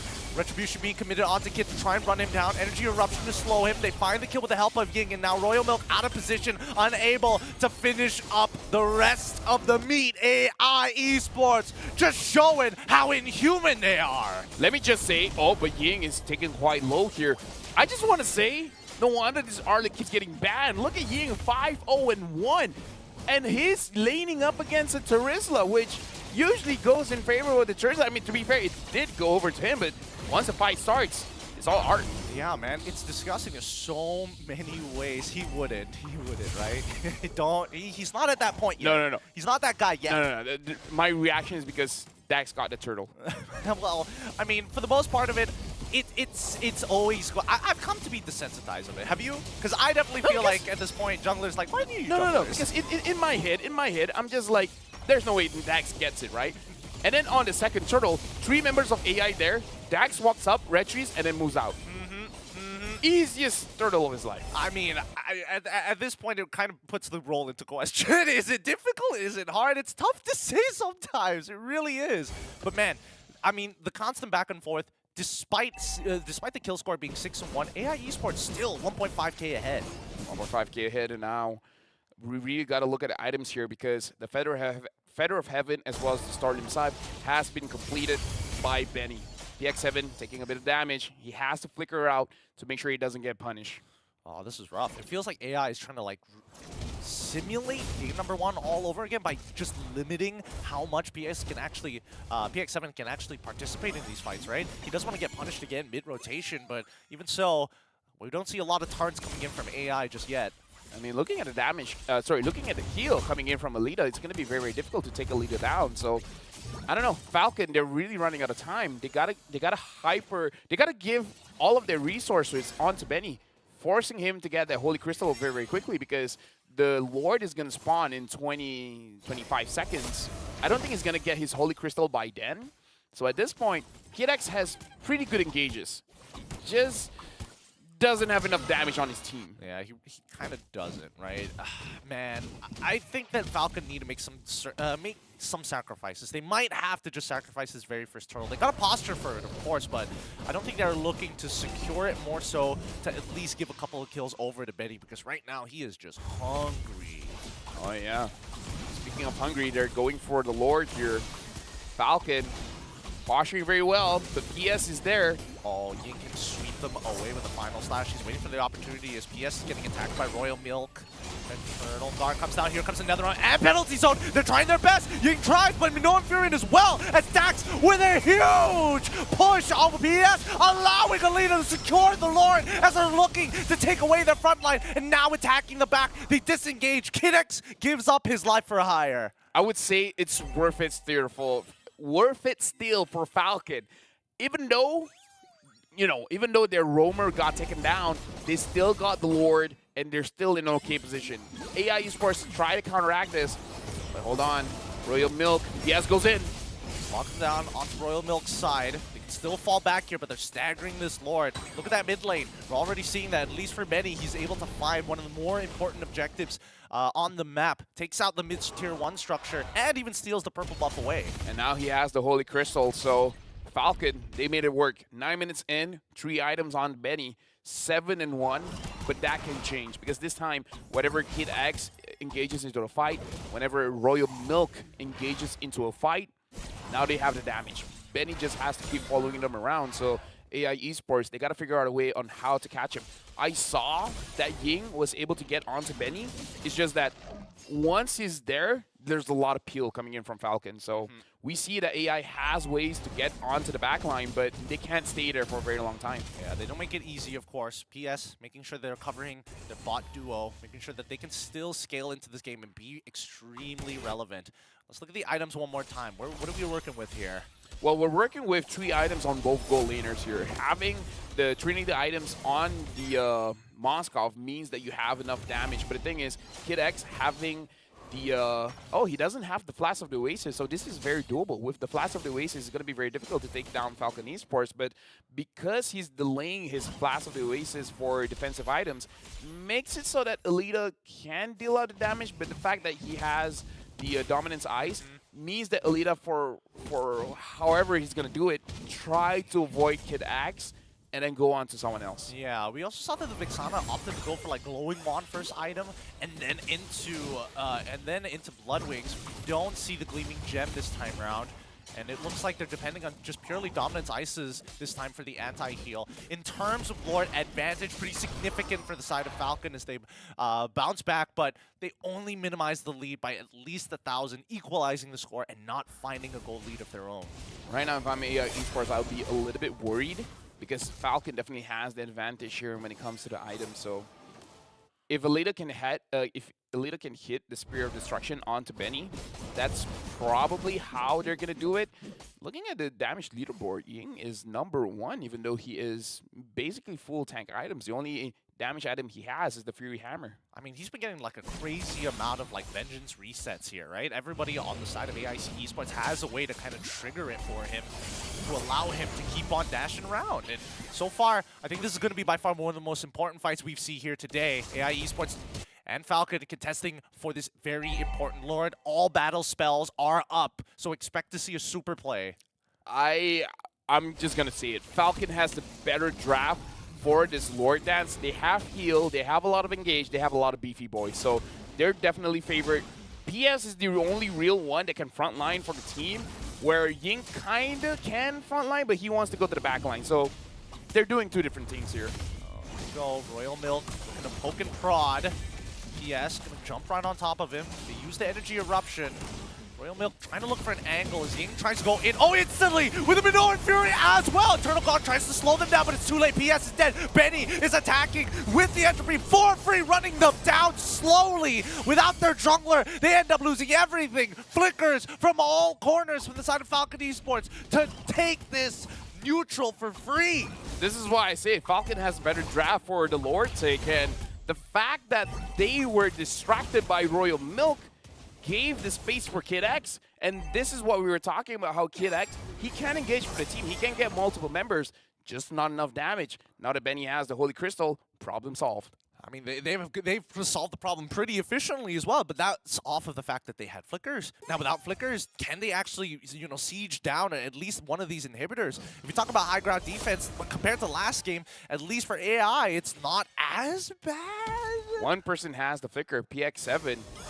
Maybe he could use the Shadow Stampede to pull everyone together and then let Royal Milk or Kid X do the rest of the work. Oh, that's hopeful. That's hopeful. Here comes the final slash, pushing Dax underneath in the base. He gets on out of there, no problems, but had to use his heavy spin. One more attempt on the mid-tier 1. I mean, the Flash of the Oasis is there, so a lot of heal. Dax should be fine. And looks like Falcon Esports, because of the final slash coming in from Ying, looks like he's able to stop them from advancing, but still, it's just a matter of when, not a matter of whether they will or will not do it. So Falcon, waiting on the flickers. After that, Kid X and Royal Milk can do work. Feels like whoever makes the first move here usually is able to decisively end that fight. AI Esports haven't been able to find that many angles. And more so, I feel like AI, at this point, they should consider split pushing, especially since they have Moskov on their side, right? Oh yeah, most definitely. Looking at Falcon, they're moving as 5. Yeah, they should split here, but I feel like it's more on Alita not having the confidence to really get away with it.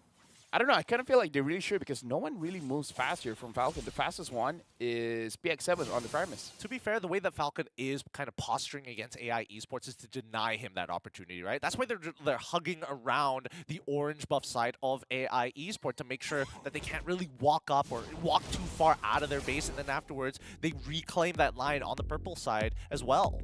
Crazy if you look at the kill score. AI Esports has 7 kills, Falcon has 2. This shows the amount of macro play that Falcon has.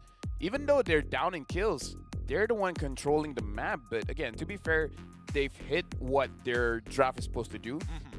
And then there's not a lot of counterplay with the draft that AI Esports has. There is, by taking out that Natan. Somehow, some way, right? They have to blow his Purify. They have to somehow push him back. Like, I'm guessing that this Final Slash has to push him back into a really awkward position to either break the entropy or force the entropy, because somebody's got to get to him. This is one of those situations where you're thinking to yourself, if only I have a Yuzong. Kinda, yeah, Right? for sure. For Right? sure, honestly. At least then you can, like, kind of force it out of him, guaranteed, no doubt. Yeah, I mean, like, if, let's say, your Fredrin somehow gets onto the Natan, forces out the Purify. Actually, no, it's still okay. Let the Yuzong go in, waste the Purify, and then Fredrin just ignores everyone, just be a Chad, and then Just go, beeline it. and then just beeline straight onto the Natan, and eventually with a good Appraiser's Wrath, you can kill him. Would that I be guess- enough, though? I guess you can still do the same thing with an Arlet. It's just that you just gotta be good. Because I can't do that. Get good? Like, imagine if you can vengeance through everyone, kind of like how Lancelot uses the puncture and then go straight to the backline. If he can do that, then I guess he can get onto the Natan. But Wait. can you imagine, like, you gotta be good. You gotta be an amazing Arlet player to use everyone's bodies as procs for your vengeance to go into the backline. Like, the Fredrin has to be able to hit the energy eruption on everyone. I see it happening. I don't know how you would communicate it with the rest of your That's team. why I say you gotta be good. How would you, like, I feel like it would be out of sheer coincidence that this Arlet is able to make a move. And once again, apologies to our audience out there who's excited to see the conclusion of this game. We have to take another pause. We need to make sure that at least both teams are on the same playing field. So we'll just wait it out and give you updates accordingly. Yeah, it looks like Falcon has some technical issues here, so we're going to give them a little bit of time to resolve them because, again, this is the match that will dictate whether you're going into the challenge season or not. So this is a very big match for both teams, and it's a good thing that they're going for all 3 games, showing that everyone is putting everything that they have on the table. Yeah, and honestly for me, I like the evolution that we've seen from last seasons of SPS till now. The quality of games have definitely increased, but let's not forget about some of these orgs. They're really putting a lot of effort in their backdrop itself. Last time we were playing from bathrooms and double bunk beds. Now we've got big tables, full logos. What is the worst place I've played at? Side of the road? Ever done one of those? I mean, like, when I was starting my esports career, I slept in front of a bathroom. Daddyhood's bathroom. I feel like I've heard this story before. Yeah. It's one of those stories he keeps on harping to everyone. It's like, oh, you know LaFell? He used to sit in front of my bathroom. It's like, yeah, we can move past that, can't we? Like, do we really have to? Like, he really is like the dad, saying like, oh, this is how I discipline my kids. You gotta sleep in front of the bathroom, and Yeah. that's the punishment. Just wait. Karma has its way. One day, Daddy might be sleeping in front of your bathroom, and that's when you're like, gotcha. How can an esports order drop that low? I don't think that's gonna happen, but okay. But either ways, yeah, the Arlet play. If they can make that happen, they deserve the win, don't they? I mean, definitely. I'm getting word that we're going to be unpausing real soon and jumping right back into this game. Let's see whether it is set up or whether it's sheer coincidence. I'm going for coincidence, but let me tell you, I rather win by sheer luck than pure skill. What? Yeah, Really? I'd rather be lucky than good. You'd rather be lucky than good. Okay, all right. Have you Hold seen on. Yu-Gi-Oh? I've seen Yu-Gi-Oh. Yes, I have. Okay, the power of the Millennium. No. The one that Yuki has. The pyramid? Yeah. Yes. Is that what it's I called? don't think that's the right name, but here we go. The final slash pushes Royal Milk out of position, and that's already a big alt blow, but they don't profit off of it. 3 seconds until the turtle. 3 seconds until the Luminous Lord actually spawns. Just to finish that, his power is that he gets very lucky. He gets the card that he wants. But then you gotta get possessed by a Pharaoh Ghost. I don't know how comfortable I feel Yeah, I with guess that. I wouldn't want that either. But anyways, the Lord has been started. Falcon Esports is in control. And looking at the positioning here, PS is able to get a flank position, but I don't think he can go in here. Falcon, they are pushing everyone away. Yeah, they're trying their best. PS, I mean, nobody's doing enough damage for Royal Milk at this turn. Honestly, wait a minute. It's actually looking good. Penalty zone jumping on. Minoan Fury does win, but the Netherrealm is already out. PS and Dax are on their own. Benny takes him out, and that's going to be Lord going over to Falcon Esports, taking out the jungler. They split the fight in 2. They should have asked Ying to vengeance all the way towards Benny. He tried. He flickered, right? Yeah, he did. He But flickered. again, like PS tried to solo that, and I respect the cojones on the man to do that, but you can't do that when the Natan is free hitting. Yeah, not with the Natan free hit, especially with the entropy as well, doubling up on those on-hit auto attacks. Now with the Luminous Lord, they guaranteed lost at least one inhibitor turret in this push. The real question is whether Falcon is able to close out this game off of the push. At this point, I don't mind if Lina flickers Turtle Guards onto the Natan. Oh, but look at that! That's so good. The penalty Joel is trying to stop them as the Netherrealm finally pops. Royal Milk with the immortality will hold on. The Netherrealm keeps him alive. That's all three inhibitors gone for the side of AI Esports, looking for the GG push. Landing a very healthy Lord. Going to be knocking at that crystal. Royal Milk trying to heal up, spell vamping, splits the front line from the back. Moskov can only do so much, takes out the Lord, but PS manages to get on out of there. Two-man final slashes, the Minoan Fury comes out, Alita fights Kid X, but Benny takes out Ying, and Benny takes everyone else out. Alita trying his best, looking for any kind of penetration to hit the rest of the members, knocking them backwards, taking the ult, kills Benny, kills the front line, and now this push has failed. Oh my god, he just did a godly play. Alita! Everyone did a godly play. The fact that Ying actually got multiple targets with the final slash gives the opportunity for Alita to actually go crazy, man. We gotta look at this instant replay because a lot of things happen. Look at this. Royal Milk gets two, pulls everyone into a range that Alita can actually do damage, and then Alita hitting the Spear of Destruction straight onto Benny. That's game. Like the moment the Spear of Destruction hits, that's it. That was, oh my god, that final slash to take out the battle spells. Everything lined up perfectly for the side of AI. And now they're on the offense, right? With no inhibitors left, they have not a lot of control over the map and as well as the macro. Falcons, they don't mind taking the loss. They're still in it. Their crystal is still available, but Benny, he's going for that. He's making sure he's getting a rose gold meteor for himself. Rose gold as well as the Blood Wings. He has a lot of shields here, but a big item as well for the Moskov is the Hospal, so that he can stay in the fight for a very, very long time. Like, he's self-sustaining. So, and Black hasn't died just yet. Looking at the lineup here, I'm almost okay in a very bad situation for Alita to sell an item and, I don't know, maybe even go for an Oracle just so that you have a lot more heals. But that's kind of a fighter thing, not a gold lane thing. Probably not a good idea, but I'm just trying to figure out how you can get more magic resist to deal with this Natan. I don't think you can. I think you just have to like kind of outweigh the initial engage. There might be an argument even for like a Winter Truncheon considering how like heavy the engagement from the side of Royal Milk as well as Kid X as well. They really are out to get Alita.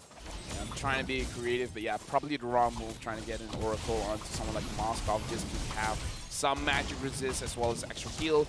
PS finds Kid X. Looking at Benny, Benny is not actually, Benny is just controlling the wave. And I'm pretty sure Alita is just trying to find an angle where he can use his Spear of Destruction to initiate a fight. I mean, he can, but at the same time, like the rest of AI, they've got to all go in together. They can't split up, but here we go. Royal Milk with the Winter Truncheon is able to dodge the initial damage. Really nicely done. Here comes the Eternal Guard. They try and lock away their opponents. Dax is able to secure that Lord, and with the Netherrealm, nothing is coming out of creation. Wait a minute. They lined up nicely. They've now split the fight into two. They're giving up that space. Nobody's gone down just yet, allowing Ying to jump back and forth. Alita free hitting the front line. It's hitting Benny unintentionally. He wants to get away. He has the shield, but no, they need to decide on which side they want to go through. This is the battle of the gold laners, man, because we see hesitation coming in from both sides like, oh, I'm getting hit. No, I'm getting hit. This is what happens when both gold laners from opposite teams are having basic attacks that basically penetrate a very straight line. Like, Moskov hits the front line and hits the back line, same as the Natan. Oh, it's rough, but at the end of the day, this Lord, you can't outscale this bad boy. He's too big, he's too beefy, but PS will try his best. Energy Eruption already out as the engagement begins. Kid X gets into the back line with the flicker in as well as a Minoan Fury. Dax locks down PS to allow the rest of the members some free time to hit. They're going to be able to take out, no, PS is still alive. Spear of Destruction comes out of Benny with the nature, saves his life. PX7 is able to find the trade, but it's still, both marksmen are down 2 for 1 in favor of AI. 20 minutes in, AI Esports still able to defend. What was that defense? And Benny right now, even with the Blood Wings, even with the Winter Trunk, like, he's a glass cannon, man. He has the defenses, and yet he still gets taken down quick. Let's look at his replay here, where Benny is free hitting. But the moment Alita finds a way to get into the back line, he's dealing the damage. PS, unfortunately, got caught. If he didn't, he would have set it up much better. Alita has been hitting all of this Spear of Destructions onto Benny, and that's really a big difference maker, even though he didn't get the kill, but he definitely set it up. Yeah, and honestly, I think Benny's a little scared of Ying, because it feels like every single time Ying gets on top of Benny, instant entropy, right? Maybe not the Purify guarantee, but always the entropy. This has happened 2 times in a row, and I think it might happen a 3rd time again if AI Esports want to win the next fight. Interesting. Alita sold his Rose Gold Meteor for a Windtalker, so they're looking at an angle where they win a fight, and then they could just end it all mid. Let's see, the rest of Falcon is encroaching on AI Esports' territory, but they're going to give it up straight away. Actually, now that I think about it, it's also a good item for defense because you can clear the lane much faster. So I actually really like this Windtalker pickup in the late game. Oh, they find Dax. Dax is in trouble, losing 50% of his health. Eternal Guard, as well as the Nether Realm, to counteract it. Pins PS to the wall, but they don't find any kills whatsoever. Royal Milk thinking about the engage, but his team backs away. Too many ultimates already being used, and now the split push will occur. Falcons, they have full control over the map, and AI still don't have an inhibitor to protect themselves. This is such a close game, and I gotta say, Ying has been amazing throughout, using the final slash to reposition the members of Falcon Esports because they want a certain order of who's in front, who's in the middle, who's in the back. And Ying just says, no. You want to be in the middle? Well, now you're in the front. Deal with it. Let's see, because so far AI has been really struggling during these neutral objective takes. This Lord especially. Talked about it in the draft. Every single time Falcon, they're much better at fighting around this space. And Royal Milk seems to be that impenetrable wall as the mid lane gets shoved in. Right now, PS finds Royal Milk, but like you said, Royal Milk is make sure that PS does not get in. I kind of feel like AI Esports should go for a fight. Both teams should really go for a fight here. Yeah, even Moscow, right? All the way in the back, all the way in the base defending. He's waiting for the right opportunity to throw that spear to get in the middle of this fight. Here we go. PS still trying. They've already reset the Lord once. They're going to give that orange buff over to Alita to make it happen, but so far, I think Falcons, they don't have to do much, right? They have 3 pushing waves. They just need to buy time. This is good from AI because they understand that the Moskov is going to be a little bit late to the fight, so they're just delaying this Lord thing. So technically, they're not even contesting for it. They're just trying to make sure that Falcon doesn't get it. Here we go. Entropy from Benny as the rest of the team engages. The final slash doesn't get much as Kid X with Amino and Fury to lock up 3. They can't get out of here. Ying is trying his best to get away, but Benny is melting him down. Now Ying, without anybody to reset, will try his hardest to get on top of Benny as Kid X peels for him. Benny goes down onto the immortality, and Dax dies off as Alina zones him away with the help of the Lord. And it's all up to Ying, who has survived longer than he honest to God should, as he resets and takes out that backline. Benny is gone, Dax is gone, and PS is laughing. Look at the base! Alina's got it, right? Alina's got it, right? Lina, I mean, sure, the minions are there. Now that the Lord is going to get taken down, they're going to have super minions. That's close, but big team fight win by AI Esports. And we got to talk about this Florian, man. The Florian has a Holy Crystal. Imagine the amount of heals that AI Esports has been having. 0-0 and 13. Look at this. Look at the positioning of Black as well as Ying. Black is out of team fight, but he's still able to heal everyone up. Ying is in the middle of everyone, but for some reason, he's not going to get attacked. He's hitting everyone with the Vengeance, getting all of the stacks of crowd control as well as damage onto them. No matter how low Ying gets, he keeps getting healed. Man, it's just like resets upon resets upon resets of Vengeance and the heal on top of that. He feels unstoppable right now, and Benny can't deal with that type of sustain. His on-hit is going to be useful, though. Mid-inhibitor missing. AI takes something back, but it doesn't mean that that crystal falls just yet. At this point, I don't know who to crown as the MVP, man, because Ying as well as Black are doing work. Lina, the counter engages, has been very clean. Every single time they go on to PS, the Eternal Guard goes down. and basically disengages everyone. Everyone's full item at this point, and having the Holy Crystal on the Vexana as well as the Florian means a lot to them. And at this point, even though big power spike for the Natan, it kind of doesn't matter at this point because everyone is full build. So your big power spike, your big advantage is weak. Yeah, but the worst part is that he can basically get one shot by any one of them, right? He doesn't have his Purify available, doesn't have like a situational item like an Immortality ready to go. He's just gonna pop, and that's all of Falcon's damage, right? Even for PX7, he has been relevant in these fights, but the problem is that AI, they kind of wait out the big ults before they go in for the counter engage. So it's always staggering. You never really see those Ghost Bursters hitting more than 2 or 3 people. Now we're getting to a point where the minions are dealing quite a lot of damage. So now it's all about macro. Falcon Esports could potentially end this if they can establish a slow push and then let the minions go in, where even AI Esports, with the amount of minion wave that they have, minion wave deletion that they have, they can't deal with it. It's going to be rough. Somebody has to make that mistake here. We're already into the 86k mark. Wow, 140,000 damage by Alita. Right? So far, I mean, the success really just comes down to, in these team fights, who can maintain their battle lines, right? Like, every single time we see Falcon lose is because they get split. Every time we see AI Esports lose, generally is when they get split. So it's really about maintaining the frontline pressure. This is just a bad spot for AI. Like, gold doesn't matter. They have a 10,000 gold lead, but because they don't have any inhibitors, all of the minions coming in from Falcon is much stronger than AI. So they're always going to be the one that has to control the waves. Falcon, they could just let things be, and then the minion waves will set things up for themselves. I mean, AI Esports, they have to answer to certain responsibilities. And in this case, this is basically just doing chores, basically getting called by military service. Like, hey, you got to come down to the bot side, got to go up to the top side, we got a mess for you to clean. I mean, at this point, Falcon should split things up. Let someone be on Lord and someone trying to end the game. Ooh, right? Oh, wait. They might even do it now. I mean, to be fair, it feels like Falcon has a bit of a read on this, just in case. They've sent 2 people down and not just the Natan. Yeah, because again, like you said, the Natan glass cannon, he can get one-shotted or two-shotted by anyone. So someone has to control the base, and Alita has to be up in cleanup duty. Wait, AI, they're responding to this. They're actually nervous about this situation. They haven't spotted out Benny this entire time, and I think once they do, that's when we see the movements, right? Yeah, they do notice him. So now they're taking space. They're fighting Royal Milk in the time being. Oh, he's hitting the ult with no Appraiser's Wrath.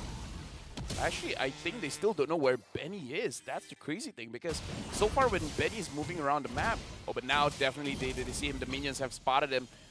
The Lord is half HP. Falcon, they're 5 men here.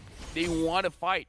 I feel like what they want to do, delete at least 2 front lines so that they could just win out of sheer minions. Even if they don't get the Lord, it doesn't matter. I think they're just going to stall this out. They want the long lane. Yeah. They want the opposite lane on the bottom side of the map to actually build up and forcefully make Moskov go and respond. And Benny's going to keep playing this mid. But here we go. Once again, Royal Milk trying to poke and prod to get something out. He gets the Eternal Guard this time. Ying gets out of there. Minion wave bottom. Minion wave bottom. Alita has to go back. I mean, Royal Milk, he's losing out of his HP. Moskov has to respond, and now PS finally take control of this. But, what, the initial hits, they don't land onto Ying just yet, but still, no ultimates committed.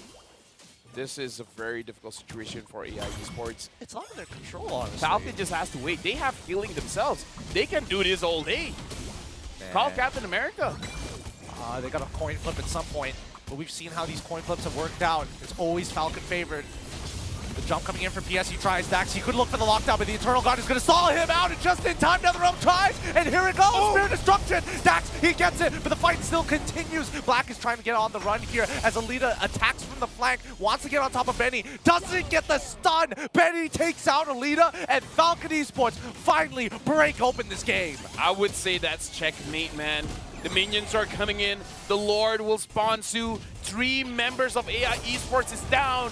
Looks like this game is going to go over to Falcon Esports. All they got to do is just attack that base. Royal Milk knows it. This is basically game over. PS trying to hold out as long as he can, but he's just delaying the inevitable. Falcon Esports moves on. They knock on the door. They take the win in this best of 3 series 2-1. A hard-fought victory as they will now be moving on to the next stage. AI, it was a good attempt, but Falcon just the better team today. You know what? They deserve it. It was a good draft. They played it well, and they make sure that they don't do mistakes. And AI Esports, to their credit, it was an amazing game. It was an amazing series all around. It just comes to a point where, unfortunately, all their inhibitors are down, and the minions are just too much to work with. Yeah, I mean, they were already struggling to get on that Lord, and Falcon Esports, they knew it. They held them hostage, and they have also qualified for the challenge season. Congratulations to Falcon Esports, and they deserve it. After that serious win, they worked hard for it, man. They worked so hard. They stood there for so long thinking like, man, when is it going to come? When is that mistake going to happen? When is Benny going to find Alita? And they finally did it at the end. Yeah, honestly, amazing plays. Benny did an amazing job. Royal Milk making sure that PS can't get through. I feel like every single player brought out everything that they can. So AI Esports, they were eliminated, but you guys did a good job, man. They did. It was a 50-50. It truly was a 50-50. Like, it really comes down to, can they land that retry? Can they win that fight? Can they kill the main core? And each and every time, it was just very slim margins. If not, they trade 1-for-1. Well, for Falcon, unfortunately, it doesn't get any easier after this, man, because now you're in the challenge season. This is where the real challenge begins. I mean, Falcons have done this before, right? We see teams make it into the challenge season. The real question is whether they can survive it, but let's break down this game one more time. For those who just tuned in, 30 minutes worth of gameplay? What happened? Almost 200,000 gold all together by both these teams. And AI Esports, they have a draft where they can survive for a very long time. The only thing is, they don't have a locking mechanism to find one person, to the point where we see Alita actually being the one able to penetrate the front lines and go directly to the back lines. And the thing is, Falcon, their win condition is on Benny, 7-3-1. He has been protected quite well despite all the skirmishes, all of the clashes that has happened. Alita tried his best, but he just can't penetrate through and get onto Benny consistently. Yeah, it's really difficult. There's so much peel for the side of the Falcons, right? And it really just came down to whether or not you can set up better than your opponents. And unfortunately, we didn't get to see too much of that from the side of AI. We didn't get to see the split pushes coming in from Alita and then eventually jump into that fight. They wanted to stick as 5, and they tried and true fought as 5, but inevitably Falcons won out at the end. Yeah, at this point, it's like it's really hard to say, man, because if you try to replace any component from AI's draft, will it truly work out? Like, That's the thing, yeah. Like the Arlet performed so well. Can you really say, oh, if only it was a Yuzong? No, the Arlet did well. And then it's like, oh, maybe if the Arlet goes to the roam, but Black did well. 0-1 and 13, he made sure that they don't die. Yeah, I mean, even if you start thinking about Florin as well, right? Take away the Florin, how many of those situations does AI Esports lose like 2 or 3 members rather than walk away as 5 at 1 HP? Yeah, so this is one of those drafts where you feel like if you try to change it, it doesn't really change the outcome. Yeah. It's a very unique game, actually. It's a very unique game, yes. Yeah, it's one to keep for the books here for SPS. Got to remember these two teams. Next time, if they ever meet each other, oh boy, it's going to be all hands on deck. I mean, so far, the meta in terms of whether it scales or not, are you more of a Moskov guy or are you more of the Natan? I would say I'm more of a Moskov guy. Really? Because I feel like Moskov can 1v9, and I feel like Natan can 1v5. The Natan still needs people to peel for him, where the Moskov, his kit is quite stacked, where he can basically do it by himself. Of course, with additional help, it will be much better. But I don't know, I just feel like and the Moskov has one special trait as well. What? Where, because of the Spear of Destruction, he can technically control one lane and still be involved in the fight, where the Natan, you don't have that luxury. He's the DHL of marksmen. That makes sense. That makes sense. I mean, it's quick. He's quick on fast on those deliveries. He's under AI Esports, you know? It's all working together. But when we look at the damage stats, right? Damage dealt, honestly, not too far apart. No, look at the total heal. Falcon has more heal. I mean, Is it because they just go back to base a lot? That's where because even though yes they have a Minotaur and the Minotaur heals as well, I thought Black with Holy Crystal with everything else, he would be like.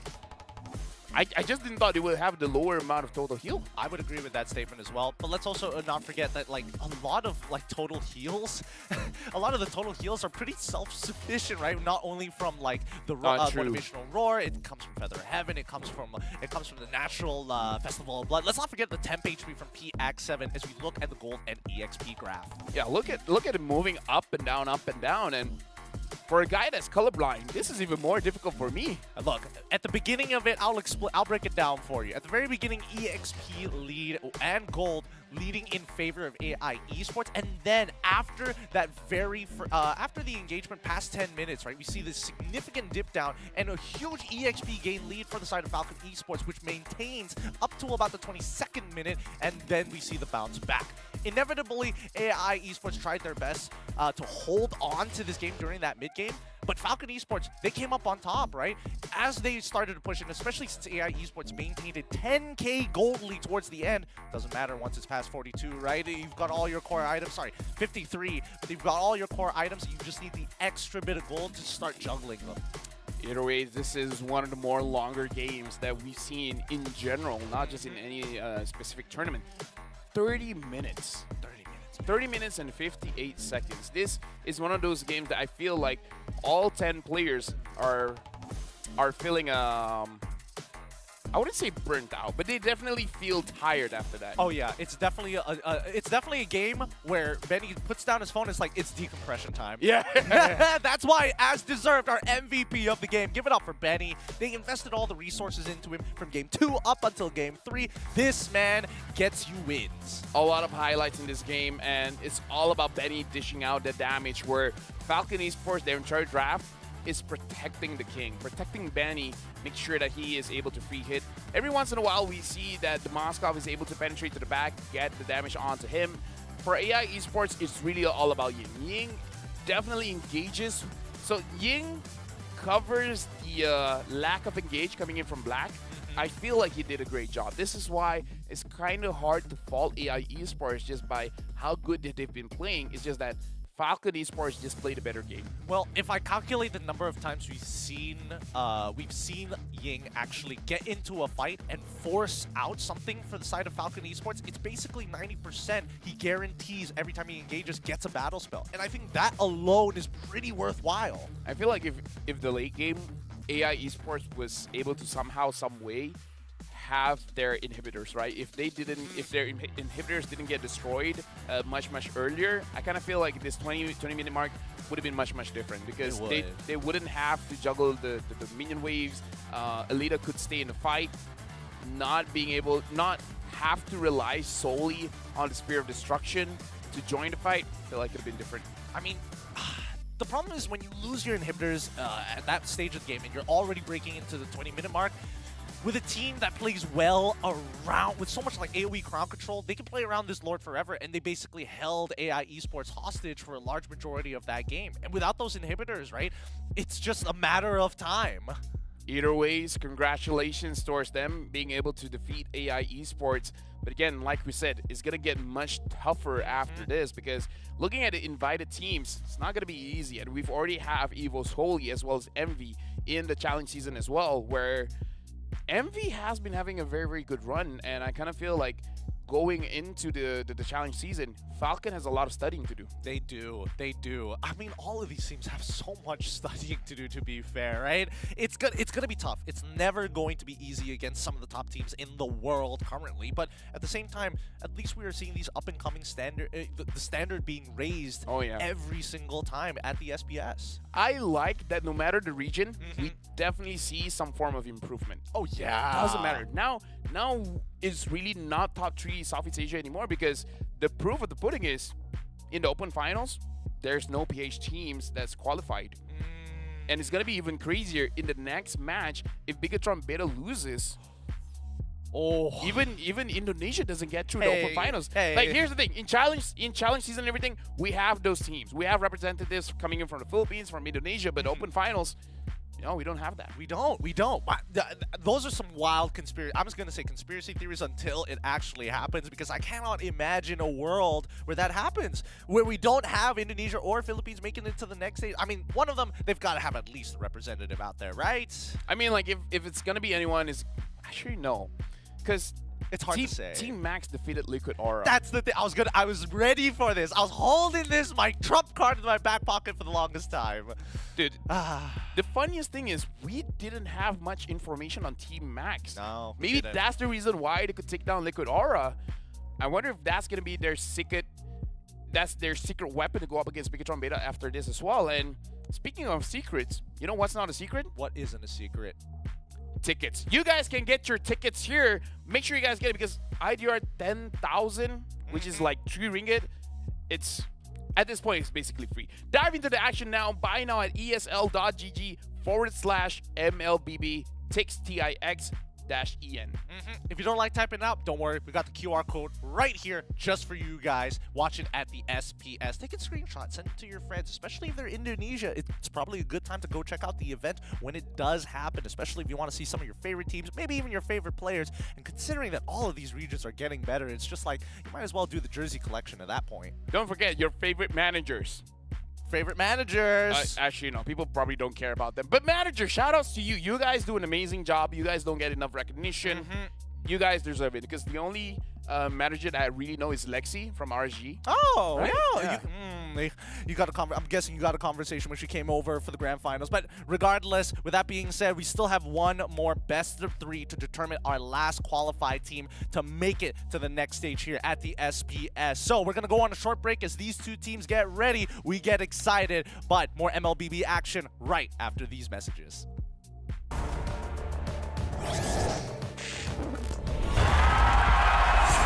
Here we go!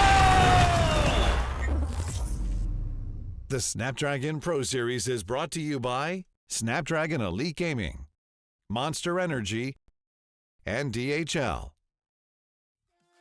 Speed up, make that thing rev. Foot on the gas so you got nothing left. Let's drive to the top of the mountain and see the view. Let's vibe, looking back on the journey, just me and you. Ain't nobody wanna go slow. Yeah, I was chilling in the past, I was solo. Now that I got you in my life, I'm like, go, go. I be living for the thrill of it, whoa, whoa. I hear you like to gamble. Let's take the road, let's travel. No, I'm a lot to handle, but I wanna go fast with you. Think we can go the distance, although I know we're different. Together we both fit it, so I wanna go fast with you. Put it in motion, baby, we're going faster, faster, faster, faster. Seizing the moment, baby, keep going faster, faster, faster, faster. It's like they never even seen us, and nothing will ever get in between us. I'ma ride by your side every season, and if anyone try to stop us, we just speed up. Yeah, always keep it at 100. Top down, pretty face, so sun-kissed. Know it's scary, but I swear I really love this. Big shades on, summertime in London. I hear you like to gamble. Let's take the road, let's travel. No, I'm a lot to handle, but I wanna go fast with you. Think we could go the distance, although I know we're different. Together we both fit it, so I wanna go fast with you. Put it in motion, baby, we're going faster, faster, faster, faster. Seizing the moment, baby, keep going faster, faster, faster, faster. Put it in motion,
the problem, we'll solve them.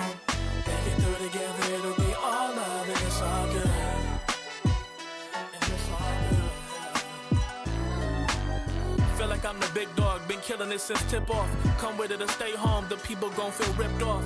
It's only major leaguers in the office. If you giving half of an effort around the rest of us, you'll make it awkward. I'm about that action, not the one you talk with. You better hope I'm not the one your coach gon' have you out here really guarding.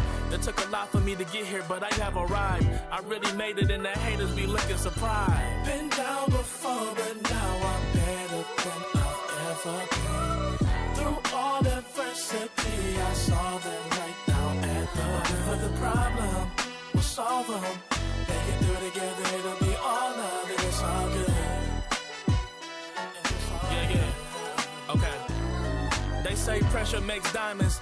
That's what I align with, cause the journey I've been climbing is riddled with perfect timing. I'm in a different mode when I be trying to get it. To even get a chance to compete is a form of winning. I mean, what's the point of playing if we ain't striving for greatness? I feel a sense of pride with every play that I'm making. To the top of the world when I came from the basement. Boy, I'm the one and not the two, so don't get it mistaken.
As promised, more MLBB action here and brought to you by ESL. You're watching the Snapdragon Pro Series once again. My name is Getting Q. This is LaFell here to take you through the action for our next BO3. Now, we already have one team qualifying. We're looking for our second one here today. We got to talk about the previous series. That was amazing. If you guys missed it, go get it. Go get it? Go watch it. It was between AI Esports going up against Falcon, and Falcon eventually wins a 2-1. Now it's going to be Team Max going up against Bigatron Beta, where I've seen Bigatron Beta play before, but Team Max, never seen them in action. I mean, Team Max, these guys are wild based on the rumors we've heard here at the Snapdragon Pro Series. And Bigatron Beta, so far, they've been pretty solid all throughout. Yeah, right now we got to look at the lineup coming in from the Cambodians. Team Max. We got to see who they're bringing up to go up against Bigatron Beta. It looks like they're bringing down Eisner, Flick, B-Mo, Lei, as well as T. I mean, this team, especially when they are coming from KH, these guys, they are known to be hyper aggressive. We talk about aggressive very often, but the hyper aspect of it, man, no setup, don't matter. We go. We got to talk about Cambodia as a region, right? They're very aggressive. If they see an opportunity, they go for it. If they don't see an opportunity, they will still go for it. Every single time, right? That's why tempo breakers for a team like Team Max is dangerous. Give it over to them with high impact ults. They'll make something happen, whether it has CC or not, right? But their competitors here today is going to be Bigatron Beta. Now, with Narashi, Lich, DanQT, Zyvan, as well as Finn, they've been playing around their gold laner very, very well, but at the same time, that also costed them a series. We gotta look at the lineup, the draft that they're gonna bring it in, because they've been playing this double support meta where they have Angela in the mid as well as support / tanks in the roam position. But I kind of feel like you can just counter that by banning the Angela, which a lot of people have been doing. Yeah, but most people have been doing it, but at the same time, let's look at the top 3 roamer win rates so far, you know? I mean, Farmis and Barat's obviously the most popular roam supports we see here in the meta, right? Definitely. I mean, based off of the stats, it looks good. To be fair, I would try a Farmis room. you would be the person who would try Farmis roam. Remember the time where it was actually plausible? Like, during those times I did play Farmis roam, it did work out, but you know, it's unfortunate that your jungler and your EXP has to be a very strong front line. I mean, we say that, and let's jump right into the draft because Team Max is going to be on first pick. They get the Yude song after banning out Angela, Chip, and as well as Boxia. Bigatron Beta, now whole priority, but they got rid of the Ling, kind of interesting, as well as Matilda and as well as Harith. You say interesting, but the thing is, they have actually been banning out quite a bit, where even to this day, I don't know. We asked them in an interview and they just said, oh, it's just our coach thing. He doesn't want us to fight a Ling, so he just bans out the Ling. It looks like Worshipball is playing. I didn't remember saying his name just now. Yeah, but, well, it doesn't matter. At the end of the day, it's about who is able to secure this win at the very end, no matter the cost. Bigatron Beta really taking their time with this on the draft, right? Still 12 seconds left, but they're still talking about future picks. I feel like this Yuzong first pick threw him for a loop. They're like, wait, what? It's not normal that we see a Yuzong first pick. I mean, like, Fredrin is up. Usually you see that, or a Baratz, or a Moskov. Oh, yeah. And then they're like, nope, Yuzong. But to be fair, it fits their playstyle. Do you see an opportunity? No. Will you go for it? Yes. Because Yuzong is a opportunity generator. Opportunity generator. He's an OG. He's an OG for real, especially when he has that Petrify up, right? I think that begs the question, why not go for the Arla in these cases, which is a little bit better as a first pick because of its flexibility. Turn into a dragon? You know what? You're right. Right? You're right. I don't see the dragon. Yep, end of argument. T-Max, we just know that instead of the M, they wanted the dragon, but the M was more important. I mean, like, look, even Bigatron Beta, they pick up the Valentina. She wants to be a dragon too. That's a good point, because now we are seeing the Fredrin as well as the Roger this time round. This suits their playstyle. Now, with the Roger, they've got another aggressive laner. With the Fredrin, they can play flexibly. So now what does Bigatron Beta want? Do they want a Minotaur here because they really like this support tank junglers? And I feel like it's still good going up against the Roger as well as the Fredrin. Do you want to compromise EXP for that? Because Arla into the Yuzong, not the most fun in the world. I think support might be the way to go for this Arla as of right now until we get to see a little bit more from Bigatron Beta. If they want, they can pick up the Baratz now and not worry about getting banned later. I was thinking about that as well, but I was also thinking about marksmans as well. So either or, it depends. Regardless of what gets picked, the opposite role is going to get pinched. Yeah, so for the draft, at least, Bigatron Beta, they do have a bit of an advantage because they have the Arlet. Yeah. It can be Flex, Roam, or EXP, so Team Max will have a bit of trouble figuring out which lane to ban out. So I'm guessing they're just going to default by banning out the junglers. Well, we see from the side of Bigatron Beta, they're going to be starting things off by getting rid of mid laners. I was surprised the Loyi didn't get picked up within first phase. I completely forgot about Loyi. Why was it not picked? That's the thing. That's the thing. It's a separate look at the draft, right? What is priority and what is not. Team Max, it looks like they have done their research at the very least. Getting rid of the Minotaur, that's already won. Yeah, because if we're thinking about others that they want, the Matilda is no longer in the pool, Minotaur not in the pool, Angela not in the pool. The other one that they have used is the Lolita, but I don't think it's good against what Team Max have shown because... Okay, well, Bigatron Beta, they banned out the Lolita. I either I'm really good with the words that I say, or I really should stop using them. No, but it's hard. It's hard. We don't know which side of karma we're going to be poking at this time. But with the Akai band out, it looks like T-Max at the very least making sure limiting as many options as possible for the side of Megatron Beta. They lock in the floor in this time. Not too surprising with a 69 win rate. Real nice. But T-Max, how did they finish their comp at this point? They still have a Novaria where I feel like could be good for the Fredrin as well as the Yozong. Makes their initiation more better, but if they want to survive, a Theramis would be a good pick here. The only problem is that the Valentina can take away your Netherrealm, so I'm thinking between those two. If not, I'm not so sure the other mid lane picks. I might be forgetting one, not sure. And then for the roamer, honestly, maybe even a Grok would be fine here.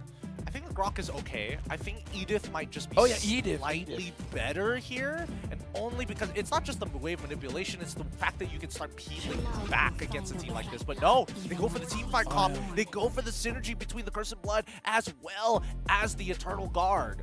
I completely forgot about Vexana. I don't know why, but Carmilla is not on my radar. Yeah. Let me tell you that. It's not on my radar. I think it's understandably so, right? For a lot of teams like Carmilla, Carmilla is either prioritized or it's one of those like in the back pocket waiting to whip out on you before it's too late.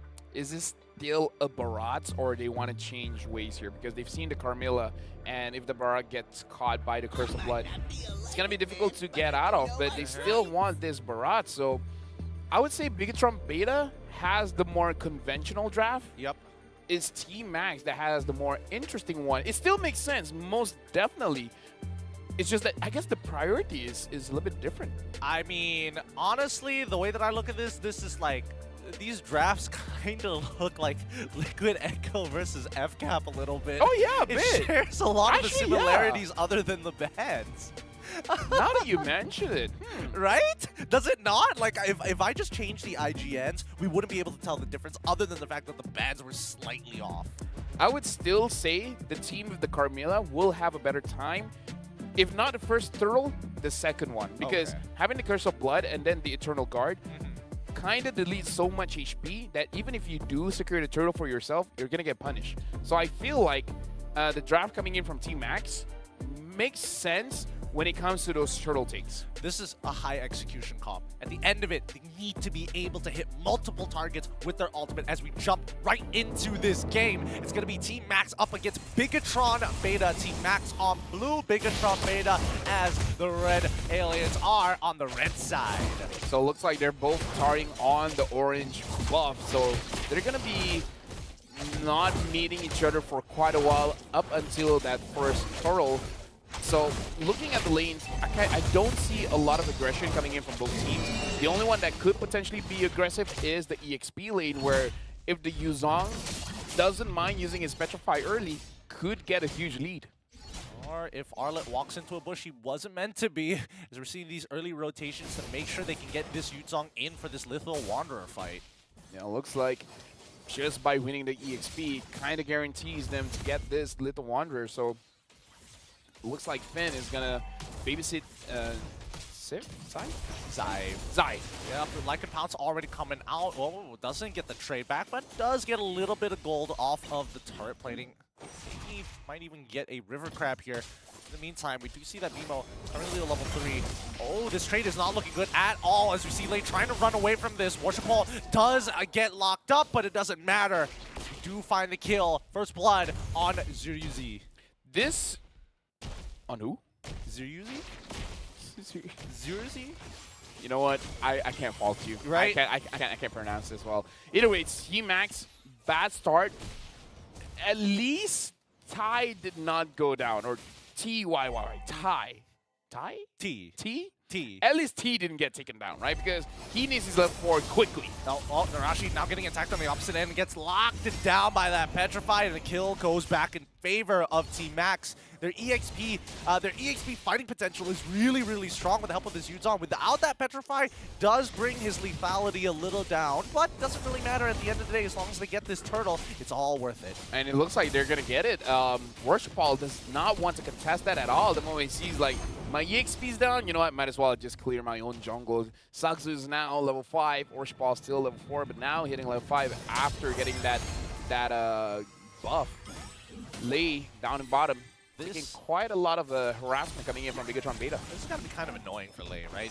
He's expected to win out this lane against Zyve, but Finn is just always sticking next to Zyve, and it's making it impossible for him to actually get any relevant damage. And at this point, now that the level 4s are through, maybe there's an opportunity here with that Cursed Blood, but is that really what you want to be using that Cursed Blood for? 2 people when it could be a neutral fight? Oh, Worshipal shows himself, forces Retribution onto Lei, gets out of there in Lycan form. I mean, I feel like this is still good because you're forcing out objectives here because now the bottom lane, it's free for Bigatron Beta. Cursed Blood got canceled out the first time. The second time doesn't matter. The stun is down. Daytona's welcome to help secure the kill for Zyve down on the bottom side. Worshipal might actually die, but here comes the heal as the tier 1 falls down bot. 3 minutes, 20 seconds into the game.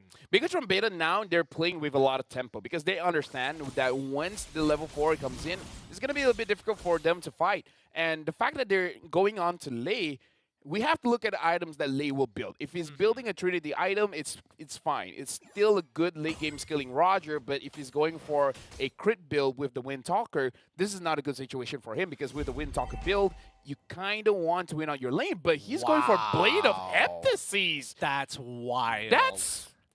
I haven't seen that for a while. I've never seen that in my life being built on Roger, right? Like, the wildest one I thought was, like, first item War Axe in Gold Lane, which I thought, like, okay, yeah, there's some logic there, but this time with the Blade of Heptases, he's hoping to catch Natam with his pants down. So what? A very strong, like a bounce? Oh, he went back in! Boom! Oh my goodness!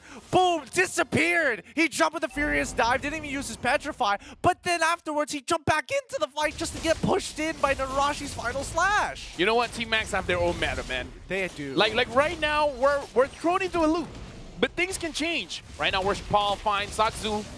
Tai goes in. He's gonna get eaten.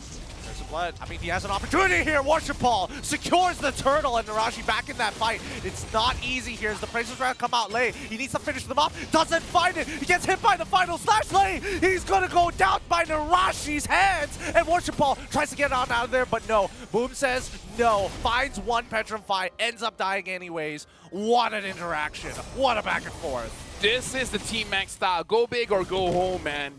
Don't stop halfway. If you want to attack, just attack. If you die, whatever, man. You're going to respawn anyways. But we got to talk about how Lei right now is 0-3-1. And based on the items that he's building, I'm not so sure how he'll skill towards the late game. The fact that they force a fight here is because Tai hit his Curse of Blood. So they're trying to maximize the amount of damage that they can deal. Boom here gets Worshipal, which is kind of good because you got their jungler, but you're giving an assist onto Zyve. Zyve now is 2-0-2. Now he completed his Stardom Scythe at a 5-minute mark. And I'm guessing he already has his Fetter of Heaven. So he's going to complete his Holy Crystal very, very early. Oh man, that's assuming that he's still going in that direction, right? Yeah, Feather Heaven, Starlium Scythe already complete. Like, he is so rich right now. Almost 2K ahead of his opponent. But I don't know. I think this Blade of Heptases probably... What point? Like, it's... Okay, let's just keep it simple. Does he want to play in his wolf form or his human form, right? I think it would be wolf form. It's hard to say, but hold on, Narashi. Smooth moves around the world. Doesn't take too much damage, but Worshipal doesn't have that type of movement. Oh, Black Dragon form even being called all the way from the mid lane here as they're going to secure this kill onto Worshipal. Boom, trying to make sure that backline doesn't get enough damage. Eventually will fall down as Zyve completely avoids the situation. It's a 2-for-1 trade in favor of Team Max. I have no idea what happened. How do I analyze that? Because the Valentina used Curse of Blood. The Valentina used Curse of Blood, and he hit onto, I believe, 3 members. And a lot of damage was cycled between Team Max. I thought they would have lost that one. I thought so too. What? Wait. Saksu! Saksu, my guy! He got nervous, right? He got enough. He thought, like, maybe my Praise's Wrath is bigger than my Retribution. I got so much gray health, right? Maybe? Right? Lavelle? Lavelle? You know what? Big Trombetta now, 3.5K goal lead ahead. I'm speechless, man. Right? What can you say about Yeah, what do I say about that? It's just, it worked out, I guess. I mean, like, they were low. They saw Zyve. And now Ty saw Zyve, and then Ty is almost going to get taken down. The damage coming in from the Natan. I don't believe he has his Holy Crystal yet, but he's already dealing the damage. He's level 11. One more level, and he will get the maximum stacks on his ult, on his entropy. And the thing is, that turret has protection, and that turret got taken down. It's being melted like butter. It's not even close here. Holy cow. I mean, considering how everything has been playing out in this game, it kind of feels like Team Max, if they can keep getting under the skin of Bigatron Beta, unless they set up the situation correct, Bigatron Beta don't seem to be losing out too much, right? 4.7K lead on their side, up in terms of turrets, up in terms of neutral objectives. They're winning at Holy Crystal right on time, 8 minutes in the game. 3,000 gold advantage over his counterpart. Like 3,000 gold lead over late. And now they're gonna get this turret. Because look at Boom. Boom is taking way too much damage. Curse of Blood hitting on 3. And doesn't matter. Good Purify. Good Purify from Zyve. And to be fair, Boom isn't even the main target. The tower was. He was just being collateral damage. And now looking at the top lane, Arashi now trying to clear the waves. The Valentina prevents Team Max from moving forward. You know what? We're just gonna... Gentlemen's agreement, we just call him Ryuzi, right? Ryuzi. Take away the X. Yeah. Take away the X. The X is silent. The X is silent, clearly. Like ours. Like Yves. Yes. Yeah, it makes sense, right? Yves is the top damage on the lead. I can't even commit to it without laughing too hard. Now I see it. Yeah. Kicker. Wait, if it's Zyve, then it's Ryuzi. It's Ryuzi. But now, with this lore, this is an important lore for the side of Team Max. This guarantees them 5 minutes, but here we go. The entropy is already out as Arashi getting locked into place. Worship Ball holding the front line. But Zaksu, he can't afford to lose it. Oh, Arashi gets the kill onto one, but the lord has been taken by Team Max. The unfortunate timing. Worship Ball got knocked up. How does Team Max find these opportunities? Like, it doesn't make sense for you to go for that fight, but they went for it anyways. They're like, we're 4,000 gold behind. Can we go for it? Of course. Maybe. Who's to say no? Maybe the logic comes down to Team Max is like, wait, they may be 4,000 behind, but 3,000 of that 4,000 is on one guy. The rest of their team is weak and susceptible. It's like, we're 4,000 gold behind. Yes, but are we 10,000 gold behind? No? Then we can still fight, can't we?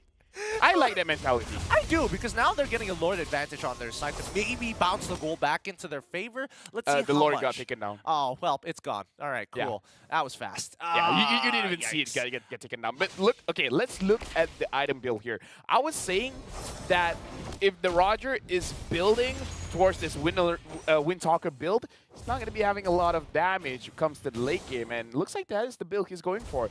Just don't know why the Blade of Heptasis. Like, I get Endless Battle makes more sense. Endless Battle first item makes more sense than the Blade of Heptasis, right? Because the Blade of Heptasis, yes, it's useful in lane. Yes, it's great at ambushing your targets. 100 to 0 sounds great, but you can't push waves with it. I have a theory. What's the theory? Is that that's his like default item build. It works when you're ahead. Right? If it's just a clear 1v1. He's bringing in his builds from ranked games to a professional game here against Bigatron Beta. It's like you already said it and you believe your own build, so you just go with it. Like, I feel like Fury Hammer first, and then maybe go for a Windtalker, but then he's like forgot. I can see the angle. I can definitely see the angle there. He did just finish his Endless Battle, so now he's got the relevant damage, but now Boom is just out of there. What a play by Narashi. A quick flicker final slash to turn this impeccable siege to now a doomsday mission for Team Max to protect their inhibitors. That was so fast, I wouldn't be able to pronounce his name fast enough. No. And it's just boom. It's like just quick. one syllable. Yeah, it's just, he's gone. He's just disappearing after having like an incredible early game as well. And now Ryuzi have the Curse of Blood as well. So Curse of Blood with the Natan damage. GG's, man. Oh, they trade Curse of Blood for Curse of Blood. Nothing for 2 so far. So, oh, where'd he go? Where did people Curse go? of Blood, Natan, man. Oh, Curse of Blood with Natan, man. where? I just witnessed the murder. I need to call the cops or something. That was disgusting. He didn't even have a chance to flicker. Blink and you'll miss. Unfortunately, I did blink and I missed all of that. I was just like, someone's there and they're not there anymore. Goodness gracious, this is brutal. A brutal beating from Megatron Beta. Lord, don't need it, as Zyme is godlike. He's going to use that entropy as a death sentence for the rest of Team Max, who are trying their best to defend it. Losing members one by one, and another inhibitor on the top side next to fall. Let me just say, Team Max, they're a very strong team, but Megatron Beta is ripping them apart. It's not even close here. It's not even close. They're eating them for breakfast, and a couple of adjustments could have saved Team Max, but overall, just clean execution, strong macro from Megatron Beta. Game 1 out of the way, match point already. Let's talk about this. Megatron Beta, MDL team. Yeah. Liquid Aura, MPL team. Team Max 2-0'd an MPL team, and MDL came up and is like, yo, let me just tell you, we're different leagues. I mean, we say that it's a different league, but after, EVOS had to switch out their roster 3 separate times in their own regular season, nothing's off the table when it comes down to Indonesian MDL. MDL is better than MPL. Clearly. I mean, it's... I do not... I don't know what it is about Megatron, but something about them and finding gold laners who are, like, exceptionally good, they have an eye for gold laners, I'll tell you that. Let me just say something about how the meta is shifting right now. Oh, Moskov is so strong. Hive is so strong. What hero bits it? And everyone's like, why do you have to narrow down to one hero? Why don't we just put 2? Roger's a lane bully. Put a floor in there. And Natan is going to be the one bullying the Roger. It's crazy. It's crazy. It really is. And I think it's not even the hot patch, the patch that recently reduced the overall HP of the Roger that makes the difference. And yes, it's annoying that we're having less HP because you play off of your threshold, but that floor and just none of the poke sticks. None of it. Let's look at the build. I mean, even if we look at the build. Okay, let's try to imagine this. If he got first blood, and then he got hep disease, okay, and then maybe his human form, his first initial few gunshots, it could hurt a lot, like so much, and then switches to his Lycan form, and then just 1 Lycan bounce, maybe he can get a kill. I think that... Right, so like imagine, I don't disagree. Imagine if you're a hit, maybe it could work. For sure. I think if he was left on an island with Zyve 1v1, this makes more sense. But the thing is, inevitably, you're still looking to actually purchase the Talker. It will make sense if he has Master Assassins. We gotta see his emblem build, which I don't think we're gonna see actually. Now that I think about it, I can't remember if he does have the Master Assassin or not. I'm pretty sure most Rogers go with Master Assassin these days. If they're taking Tenacity, why are you playing Roger? That's my thoughts on it. I don't know. It's just me. It's just me playing lane bullies once again. Honestly, I think it just really boiled down to whether or not Team Max could actually find a super solid Cursed Blood.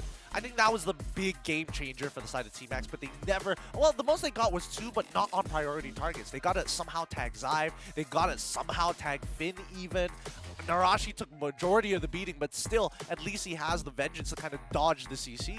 We can talk about how Megatron Beta, they came in with a game plan, and Team Max was not able to stop the game plan. And the game plan was 2 people in gold, make sure that Zyve wins his lane. That's step number 1. Step number 2, 4-man, gank that lane, get the turret as fast as you can, and then start switching the lanes.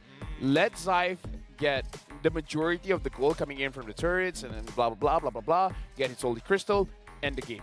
They did do it quite flawlessly because no one, like, it seemed like Team Max didn't know that they were going for a 4-man gank onto gold that fast, and they weren't prepared for it. No, they really weren't. And I think, with a bit of preparation, you'll see that BTR very much plays around their gold lanes, right? Now, the last time we saw BTR Beta actually drop their game, they are still playing a very similar plan towards gold. What that team did was actually push the momentum towards EXP and as well as mid lane. We did see it come out of Boom, but he tried to do it in a way where it was influencing the mid lane rather than from mid lane expand outwards.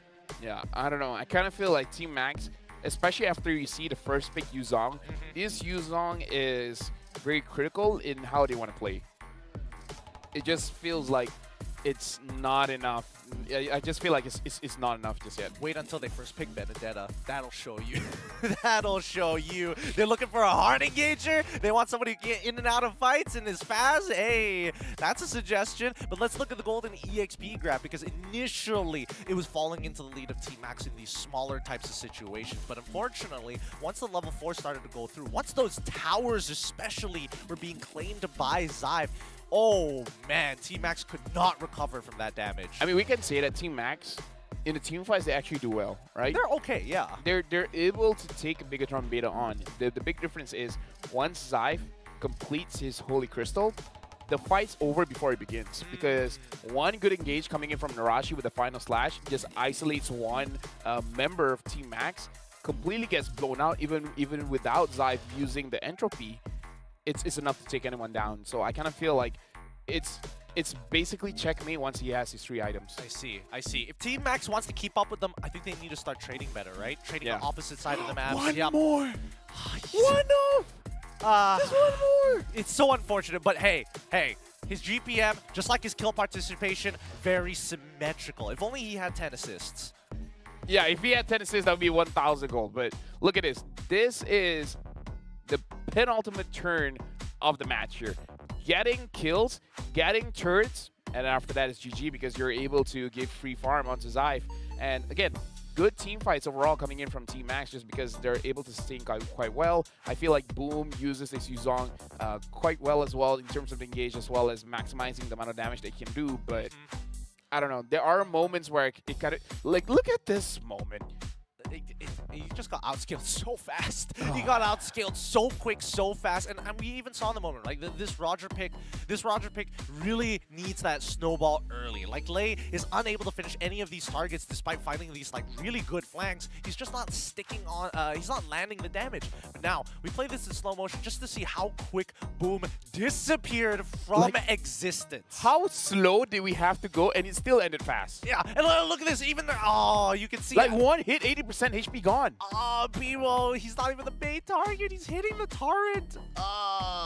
This is how you know the game is done even before it begins. A quick game from BTR, but now I think that Team Max, they've got to come up with a better plan here. Honestly, looking at how the Roger game went, makes me understand why now most Rogers go for the Trinity build, right? The Corrosion Size, the Demon Hunter Sword, as well as the Golden Staff, just because the Roger needs scaling when it comes to the late game if he's not winning his lane. And he definitely did not win his lane. So the fact that he went for a build that is relying on him winning the lane didn't help him out.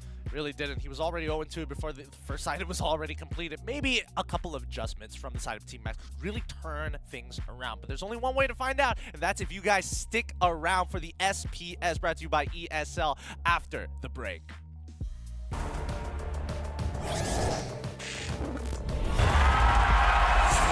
Here we go!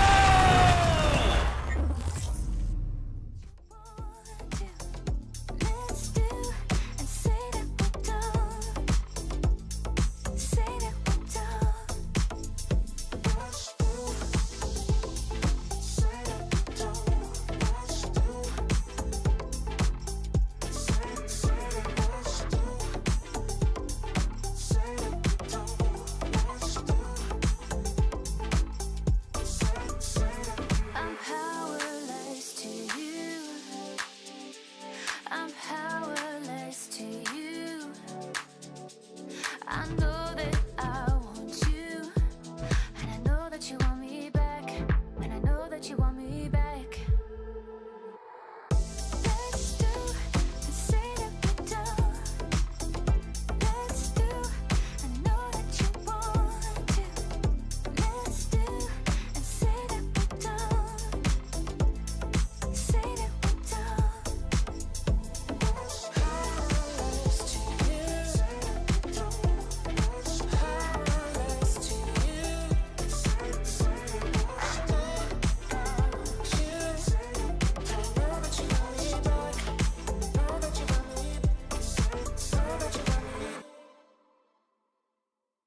Team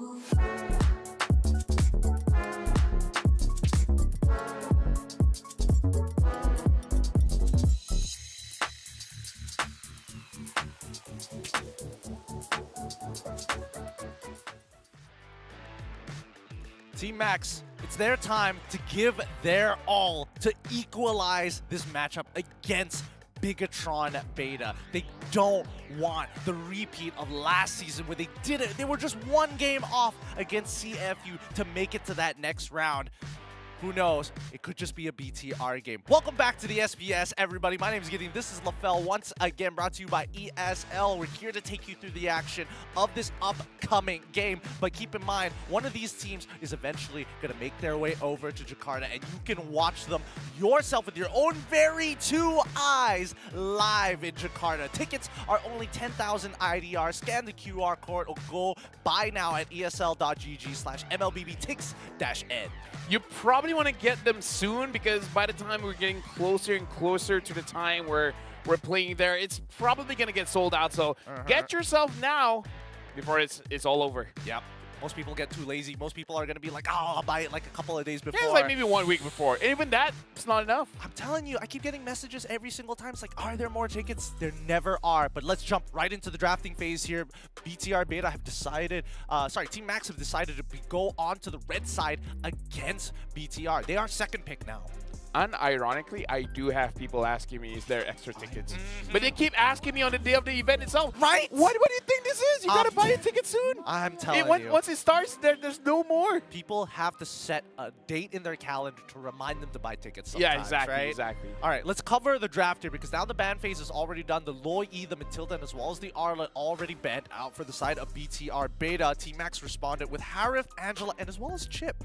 I feel like for Bigatron Beta, whatever healing meta they have works out for them. So I kind of feel like they don't have to switch things up too much, because we've seen Team Max, in terms of the priority, they prioritize the Yuzong, the Fredrin as well. Right now, Bigatron Beta, they picked up this Moscow. So I kind of feel like third pick, Team Max needs to pick up the Natan. I think Zive is telling the rest of the team, guys, gold lane is a non-issue. There is nothing to worry about here. Give me the Moskov. Hey. I'm a hard carry this game. You say that. But what if he's like, you know what, this is a non-issue? Let's make it worse. Grab a Diggy. Diggy Moskov. Even a Rafaela Moskov. Slow them down. This Moskov just keeps on dashing forward, dashing forward, dashing forward. I'm telling you, just pick up another support that can babysit him, and then just stomp the lane. Just harass him. Harass him underneath turret if necessary. Team Max, they're going to be locking in with the Fredrin, and as well as the classic boom opener of that Yuzong. At least maybe they'll have a way to try and get into that back line. It's kind of dependent on whether Zive can pop off here, and we've seen him do it multiple times on this Moskov, so I wouldn't put it past him. Yeah. Looking at the two picks here, they pick up the Florian as well as the Fireman. So this is also a hyper carry comp where you're putting all your eggs in the Moskov basket, giving him heals, giving him the Netherrealm. So Team Max, burst isn't enough, because your burst is going to get nullified by the Netherrealm and even for the healing. So you need DPS here. I'm thinking of two, Claude or Natan. Natan gets picked up here. What do you think? I was thinking go to Valentina, right? Go to Valentina, you're guaranteed to at least get a scale-in marksman towards the later half of the draft anyways, so it didn't feel too bad at the end of the day. Regardless, against the Moskov, at least Natan is able to scale against him. Baxia gets banned out first from the side of Team Max in the second half of the ban phase. I'm guessing after this, they're going to ban the Barats as well, trying to force Bigatron Beta on that Akai, or ban the Akai and force them into a Baras, because the Natan, it does do well against the Baras, just because the Baras doesn't have a lot of ways to get out of range of the Natan skills. And now, interesting, Eve.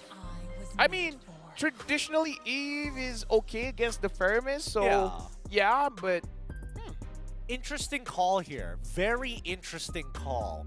If they're getting rid of the Eve, are they considering artillery mages, or are they more worried about the slow coming from Eve? Two potential angles, not a lot of information to work with, but this is what we can theorize off of this ban, right? So Team Max, probably, let's see if they're going to double down on banning out tank junglers against Bigatron Beta. I feel like Akai is fine, because they like to fight, and Akai can Yeah, ban out the Kai, let them pick up a Barats, it's totally fine. And after this, they can pick up a Valentina if the Valentina is still open. So I'm guessing Bigatron Beta bat it out now. And then maybe Team Max picks up a Vexana. I'm actually liking an Aurora pick here, but I'm guessing they're not gonna pick that up. So if Vexana works well here, Either or, right? It's either the Vexana or, well, arguably Nana and Aurora are kind of in Novaria that same as well. category. Novaria actually not too bad.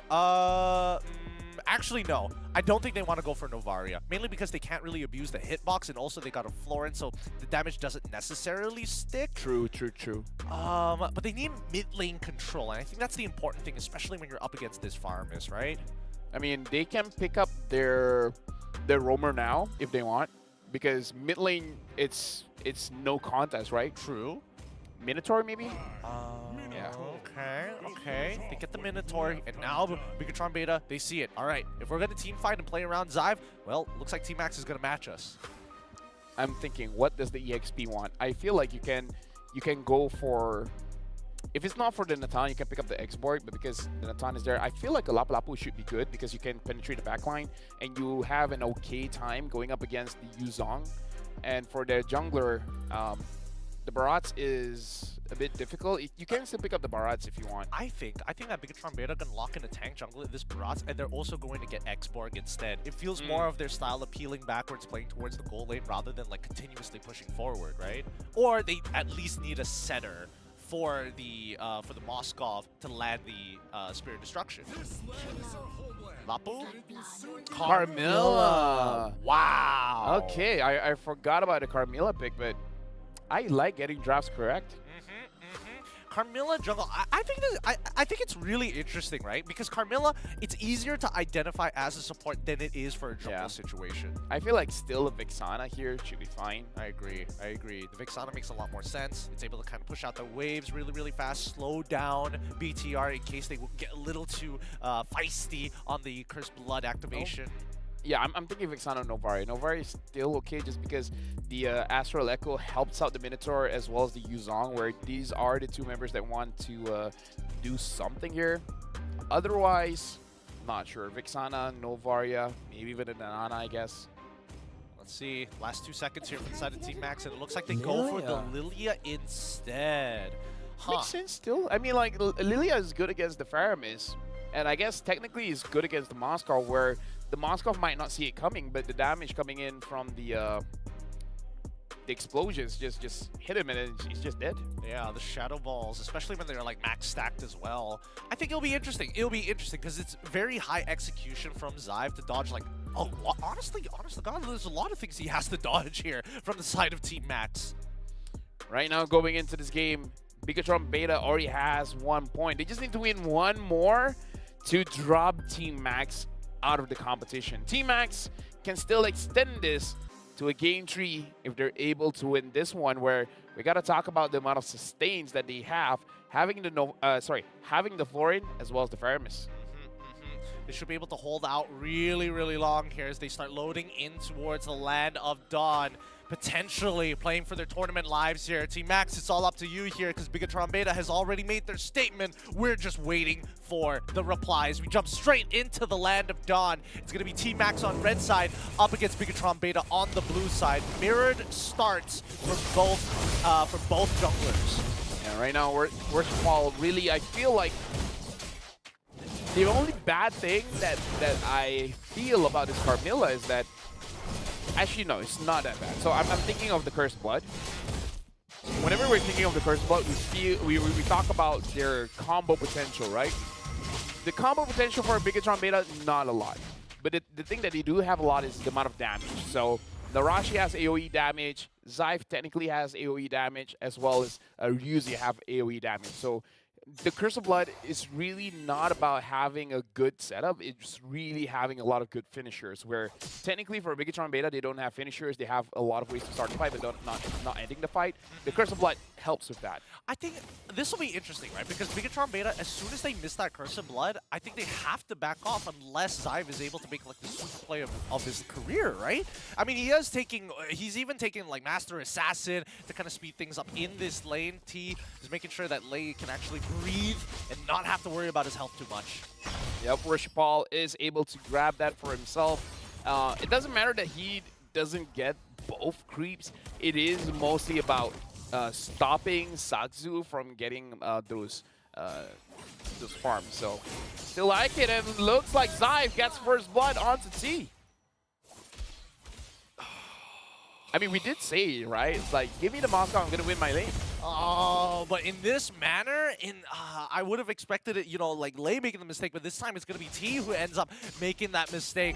And with that being said, this is going to help propel Xive even further in his lane. This guy's so aggressive, he decided to take Inspire rather than the traditional Purify. In fact, he's going to hit level 4 off of this. So if he wants, he can use the Spear of Destruction straight onto the turtle and then join the fight and maybe get a few assists. Oh, that'd be crazy if he gets it.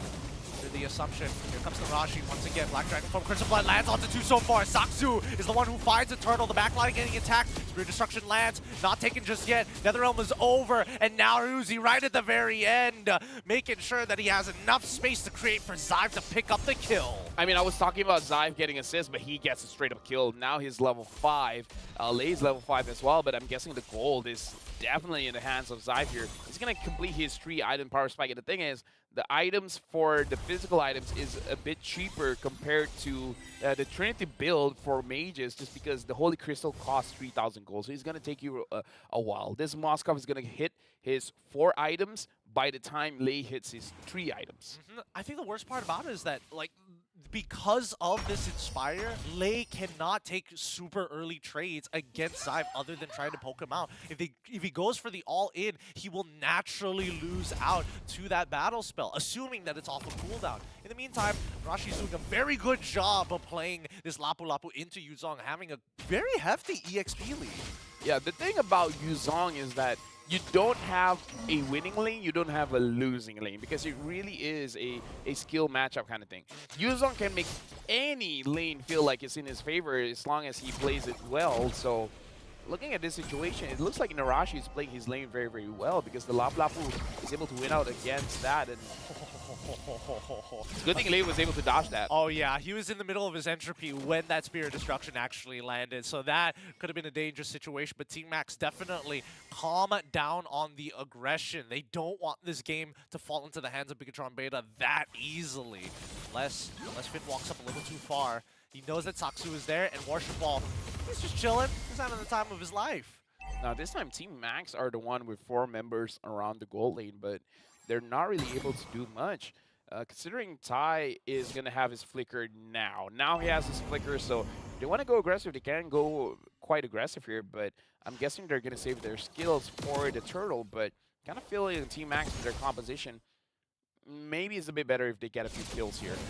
Let's see whether or not that's going to be the case, because as of right now, Waterfall is technically down a level, and Xive, once again, with that Inspire, winning out that trade against Lei, that's going to be full gold plating in his hands. Black Dragon form already out. No inferior onto T, lands onto 2. Netherrealm is going to keep them all alive as T about to get traded. No, the land doesn't land enough. Narashi still chases for the kill. Will secure. Somehow, Xive is able to snipe it away. EXP gets no love. I mean, like, talk about getting ahead. 3-0-0. Xive is just like, yo, give me the kills, man. I'm going to end this game so fast you won't even believe it. Appraiser's Wrath is already out, and Saksu, he can't run away. Finn won't let him. He's trying to breathe, but Ruzi says no. Look at Xive. He got 1 turret, and he's going for the second one. This game, talk about hyperfarm, man. Talk about hyperfarm. He's close to taking down the tier 2 down bot. Finn now has the Flash of the Oasis, so they can fight for much longer, because Team Max have been securing those turtles just because the amount of space that they've been giving Sakzu has been quite a lot, and Sakzu doing good on his retributions. Worshipal still, in my opinion, hasn't been doing a lot. His Curse of Bloods, but not having the items just yet. And to a certain degree, it feels like they're using that Curse of Blood as a deterrent against Team Max. The longer they hold it, the more nervous Team Max seem to be around these neutrals. And finally, wait, hold on, Narashi trying to save this turret. He's going to be using the Rage Blade as well. Curse of Blood lands onto 2 so far. It looks good as Narashi has secured a kill for Xive once again as Worship Ball finds another on the side. That's 2 for nothing. And just as you said, Lofel, he wasn't doing much, but now with that Curse of Blood, he has the damage. I mean, now BMO tries to run away, Help! having to use his black shoes. I need an adult. I don't think there's an adult here. Oh, never mind. Here's some ice. He got an adult. He got an adult. He got two. He got two, as a matter of fact. His parents decided to get involved before the kidnapping was complete, but that means that purple buff, it's gone. It's gone. Oh, this game is done, man. Bigatron Beta are getting away with everything, and Zai somehow just has aimbots on his Spear of Destruction. He hasn't missed one. Yeah, now they're going to secure this turtle. Worship Ball's even going to give this over to Zai. Finn, don't attack it. Yeah, Zai gets everything. You know, he's like a spoiled child. Finally, he misses Spear of Destruction. Finally. No. I feel like because you called it out, now he has to be like, what? That's a good What point. are you talking about? Look at this. Oh, it didn't hit anyone. Oh. Oh no! Oh no!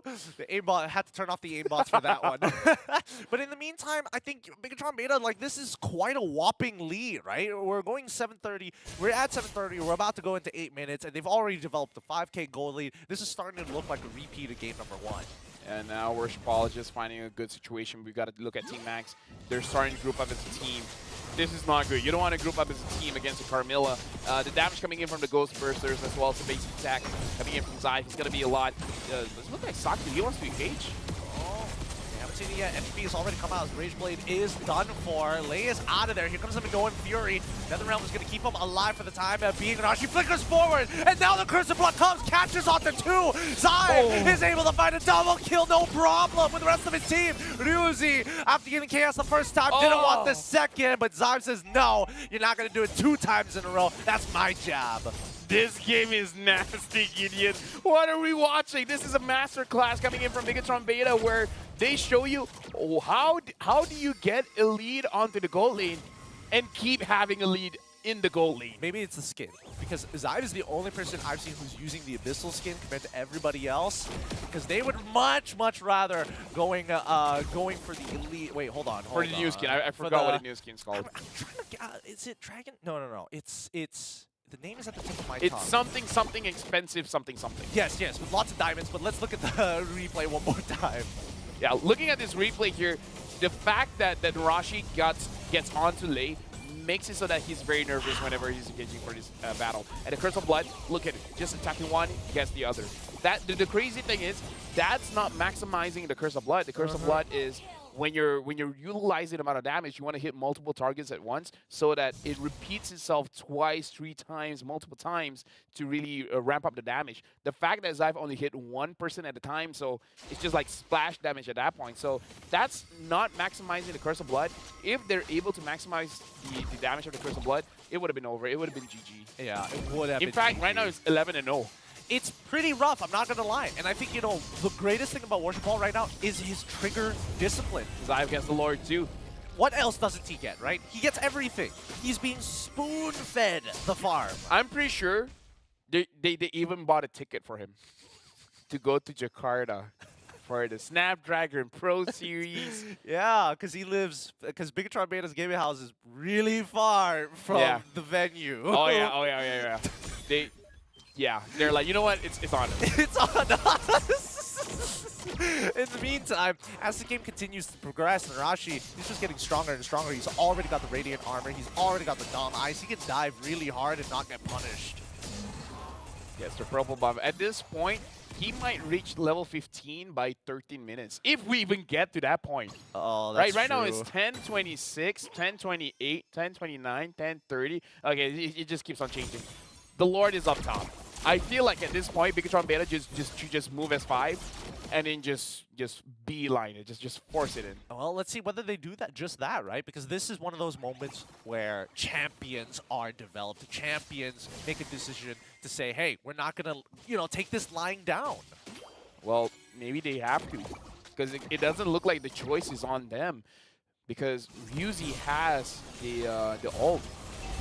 And boom, as well, Slade's taking a lot of damage. So much damage right now. Crystal Blood is going to line on 4. This is huge. And now the backline is dead. Narachi getting everything he wants with the Nether Realm and the help of Saib to finish them off. A double kill. They made it so clean, so perfect. Can Bigatron do no wrong as they crack open the crystal and qualify in a convincing 14-0 fashion, 2-0 against Team Max. That was so fast! Bigatron Beta made it look like it was nothing. They got the Leon's Zai, and then game over. The moment he got 1 kill, it's GG. They just made it. They just made him so big of a threat. These team fights impossible to play around as long as they hold their trigger fingers well. This has been a convincing victory for Bigatron Beta, and they have earned themselves a spot for the challenge season. Congratulations to Bigatron Beta, where we saw a slugfest in the previous series. This one, Bigatron Beta, just shows us that there's a difference between them and their opponents. It was one of those times where you see just the master of their craft whip out their sword, cut bamboo cleanly, not a single hair The way that sticking out. the Moskov just keeps on hitting Yeah, non-stop. non-stop, just free hitting. It's in the middle, in the face of a Fredrin as well. He did that. In the face of a veteran. Like, how is he allowed to get away with all these things? And I feel like it comes down to timing. It really comes down to the better micro, and I have to give it to Bigatron Beta. They definitely have the micro. I mean, he did it in game number 1 with Natan, and maybe he told his team, you know what, Natan takes a while. It's too slow. I mean, like, you need Holy Crystal and whatever. It takes too much time. Just give me the Moskov. All I need is Inspire. All I need is Inspire and Master Assassin, because if you want to speed it up even more, he could have gone for Mystery Shop if he really felt like it. But regardless, the Bargain Hunter ain't going to be enough this time. It's still a 2-0, and I'm excited to see whether Bigatron Beta, with their current very linear strat, is it going to be good enough to take on some of the bigger teams who, again, they were the ones who set this strat in the first place. What if they move it even crazier? Triple support. Triple support. Oh. Floor in jungle. Floor in jungle? Man. Okay, maybe not. No. I see it now. Estes mid. Estes mid, okay.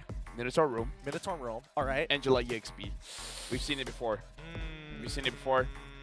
Calling it now. Okay, all right. Like, have 4 healers and Zyph. Clippers archive this, so when it does happen, you know exactly where the source file is straight from SPS, all right? It's from LaFell's mouth on SPS, BTR Beta versus Team Max. I'm saying it right now for your viewing pleasure. Let me just tell you, if that's a marksman that can give heal, is there a marksman that can give heal? No. Like, imagine Natan using the first skill. If it hits your opponents, it hurts them. If it hits your teammates, it will heal them. Basically, an Angela first skill. Or an item comes out.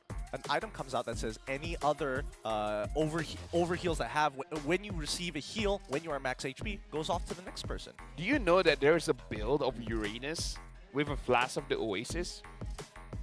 Tell me more about this heresy. And then he just uses the what's the healing spell? Oh, rejuvenate? Yeah. So he just uses that Are to you trigger kidding the me? Flash of the Oasis. There's YouTube videos of it. I already hate Uranus that much. This does not help the argument. If I grew up in a different dimension when I was a racist, I would hate Uranus specifically. What? If Uranus was a race, I would hate it. That's how bad, that's how deep of a hate I have for this character. I do not enjoy it, and I don't think it is a good design. Oh, you know what? Now I see it. Uranus jungle. No, He stop, heals himself. stop. He heals himself. He doesn't have to heal someone else. Bigatron Beta is gonna do it, man. They just so need mad. Zyph. They just need Zyph and then bodies. They just need Zyve and bodies. Like, having Retribution on Uranus, whose job is to zone people out. Can you imagine that? He's walking up, he's zoning 5 people, and it's like, okay, do I retry now, Zyve? Zyve's like, nah. Nah, give it to me.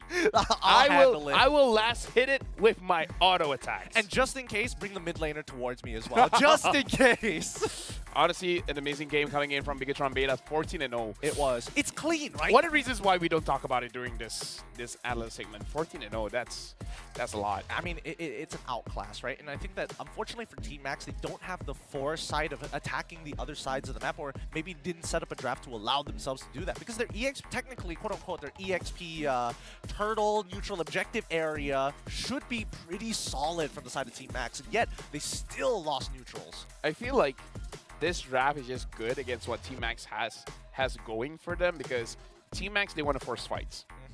And they have a lot of ways to neutralize that force engage, right? So it makes all the attempt basically muted. But the thing is, it didn't get to that point. Yeah. Bigatron Beta didn't get to a point where the Faramis counters this, where the Florian counters that, where the Carmilla counters this. It's all the Moskov show. So in terms of the draft, Bigatron Beta had the exact draft to fight against Team Max, but it's the Zyve show, so it should be Zyve MVP, isn't it? Look, as much as Zyve is so good, we gotta give it to Narashi, man. This guy is the one who instigates the fight, who gets into the middle. Remember, when I said he already completed the Dom Ice as well as the Radiant Armor, he can go in for free, basically, with the help of the rest of his team. And we see it time and time again. He's engaging on these fights, but he saves that stun for when that Cursed Blood happens. He flickers forward to take full advantage. I mean, he really embodies the role of a fighter. He sees people, he fights. He sees opportunities, he goes to the back line. And this is why I really like Lapu Lapu to go up against someone like a Natan, where even if the Lapu Lapu dies, you kind of force the Natan to use everything that he has, and then he will have nothing left to go up against the rest of your team. And I feel like as a fighter, that's your main goal. Trade yourself for multiple skills, multiple spells, multiple amounts of HP. But in this game, he didn't really have to trade. He went in and he survived because of the healing coming in from the Florian, as well as the protection coming in from the Faramis. Yeah, it's nasty, right?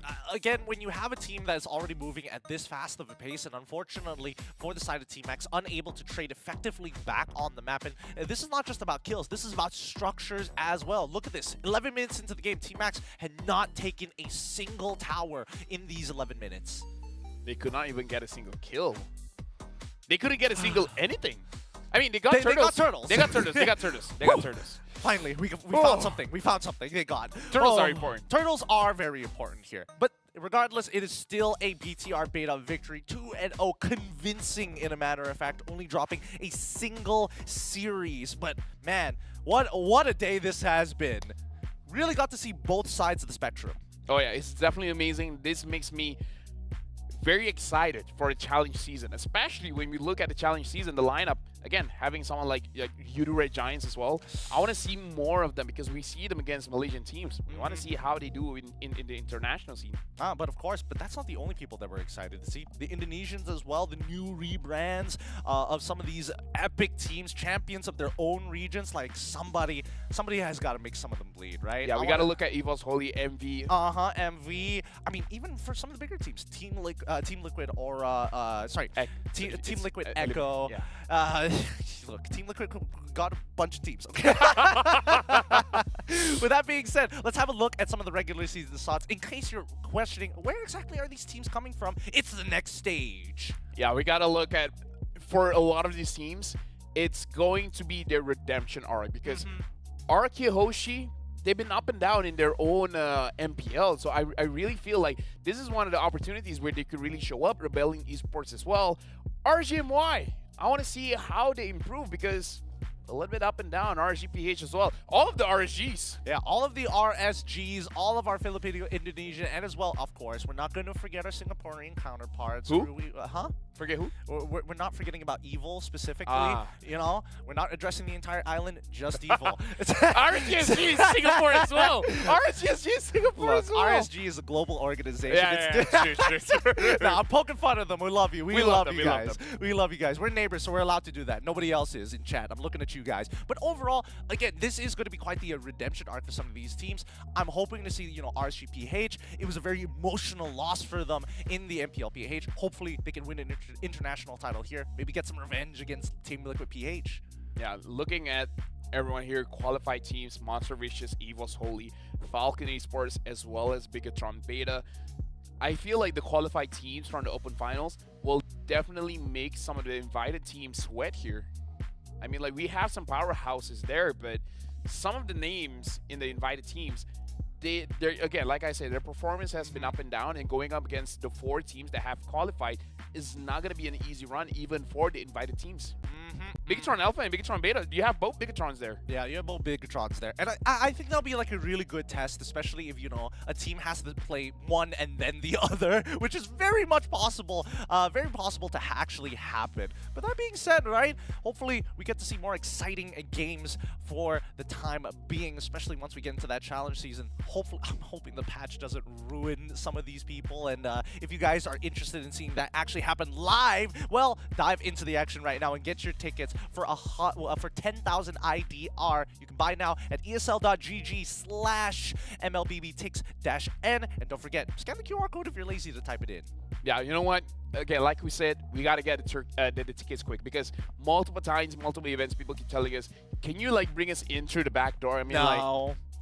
we're not that powerful, guys. Come We're here to shout in front of the camera, okay? We can't bring people in, so buy your tickets quick or regret it later. Yep, the only people who are allowed to be upset with us are our talent managers and the people who have to wipe our monitors at the end of the day. Those are the only two. Those are real nasty. Yeah, I mean, I'm sorry. We're so sorry. We're so sorry. We're so sorry to whoever has to do that. And they get real grimy real quick. But besides that, is there a team that you want to see really stand out, other than the Malaysian teams, I'm going to preface that, from outside the region? No. No, not at all. RSGSG. RSGSG, really? I'm an RSG fan, and BH, I know they will do well. Okay. SG is the one that I hope will do well. I'll keep you to your word there. With that being said, that's going to be enough of us here at the desk of the Snapdragon Pro Series, brought to you by none other, of course, ESL. My name's Getting Q. This is LaFell. You can follow us at our socials individually. Say hi, say hello, and get excited for the challenge season that is to come. We're going to say goodbye. Any final words before we sign off, LaFell? Be nice to your parents. Keep your grades up. We'll see you here at the SBS. Goodbye and good night.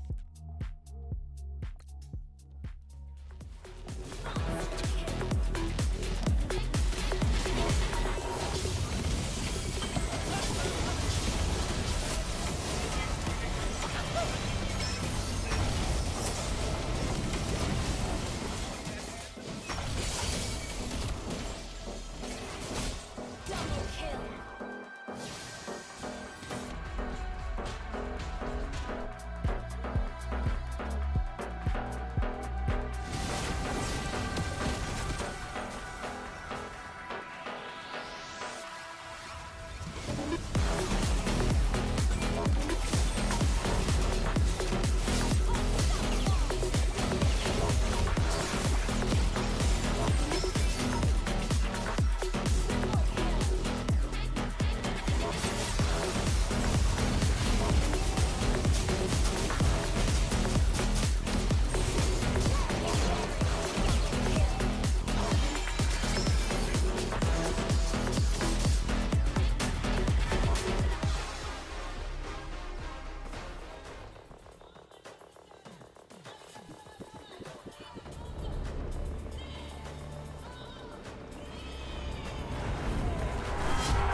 Looks like the players are ready.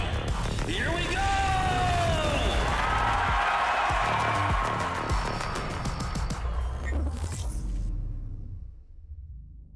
The Snapdragon Pro Series is brought to you by Snapdragon Elite Gaming, Monster Energy, and DHL.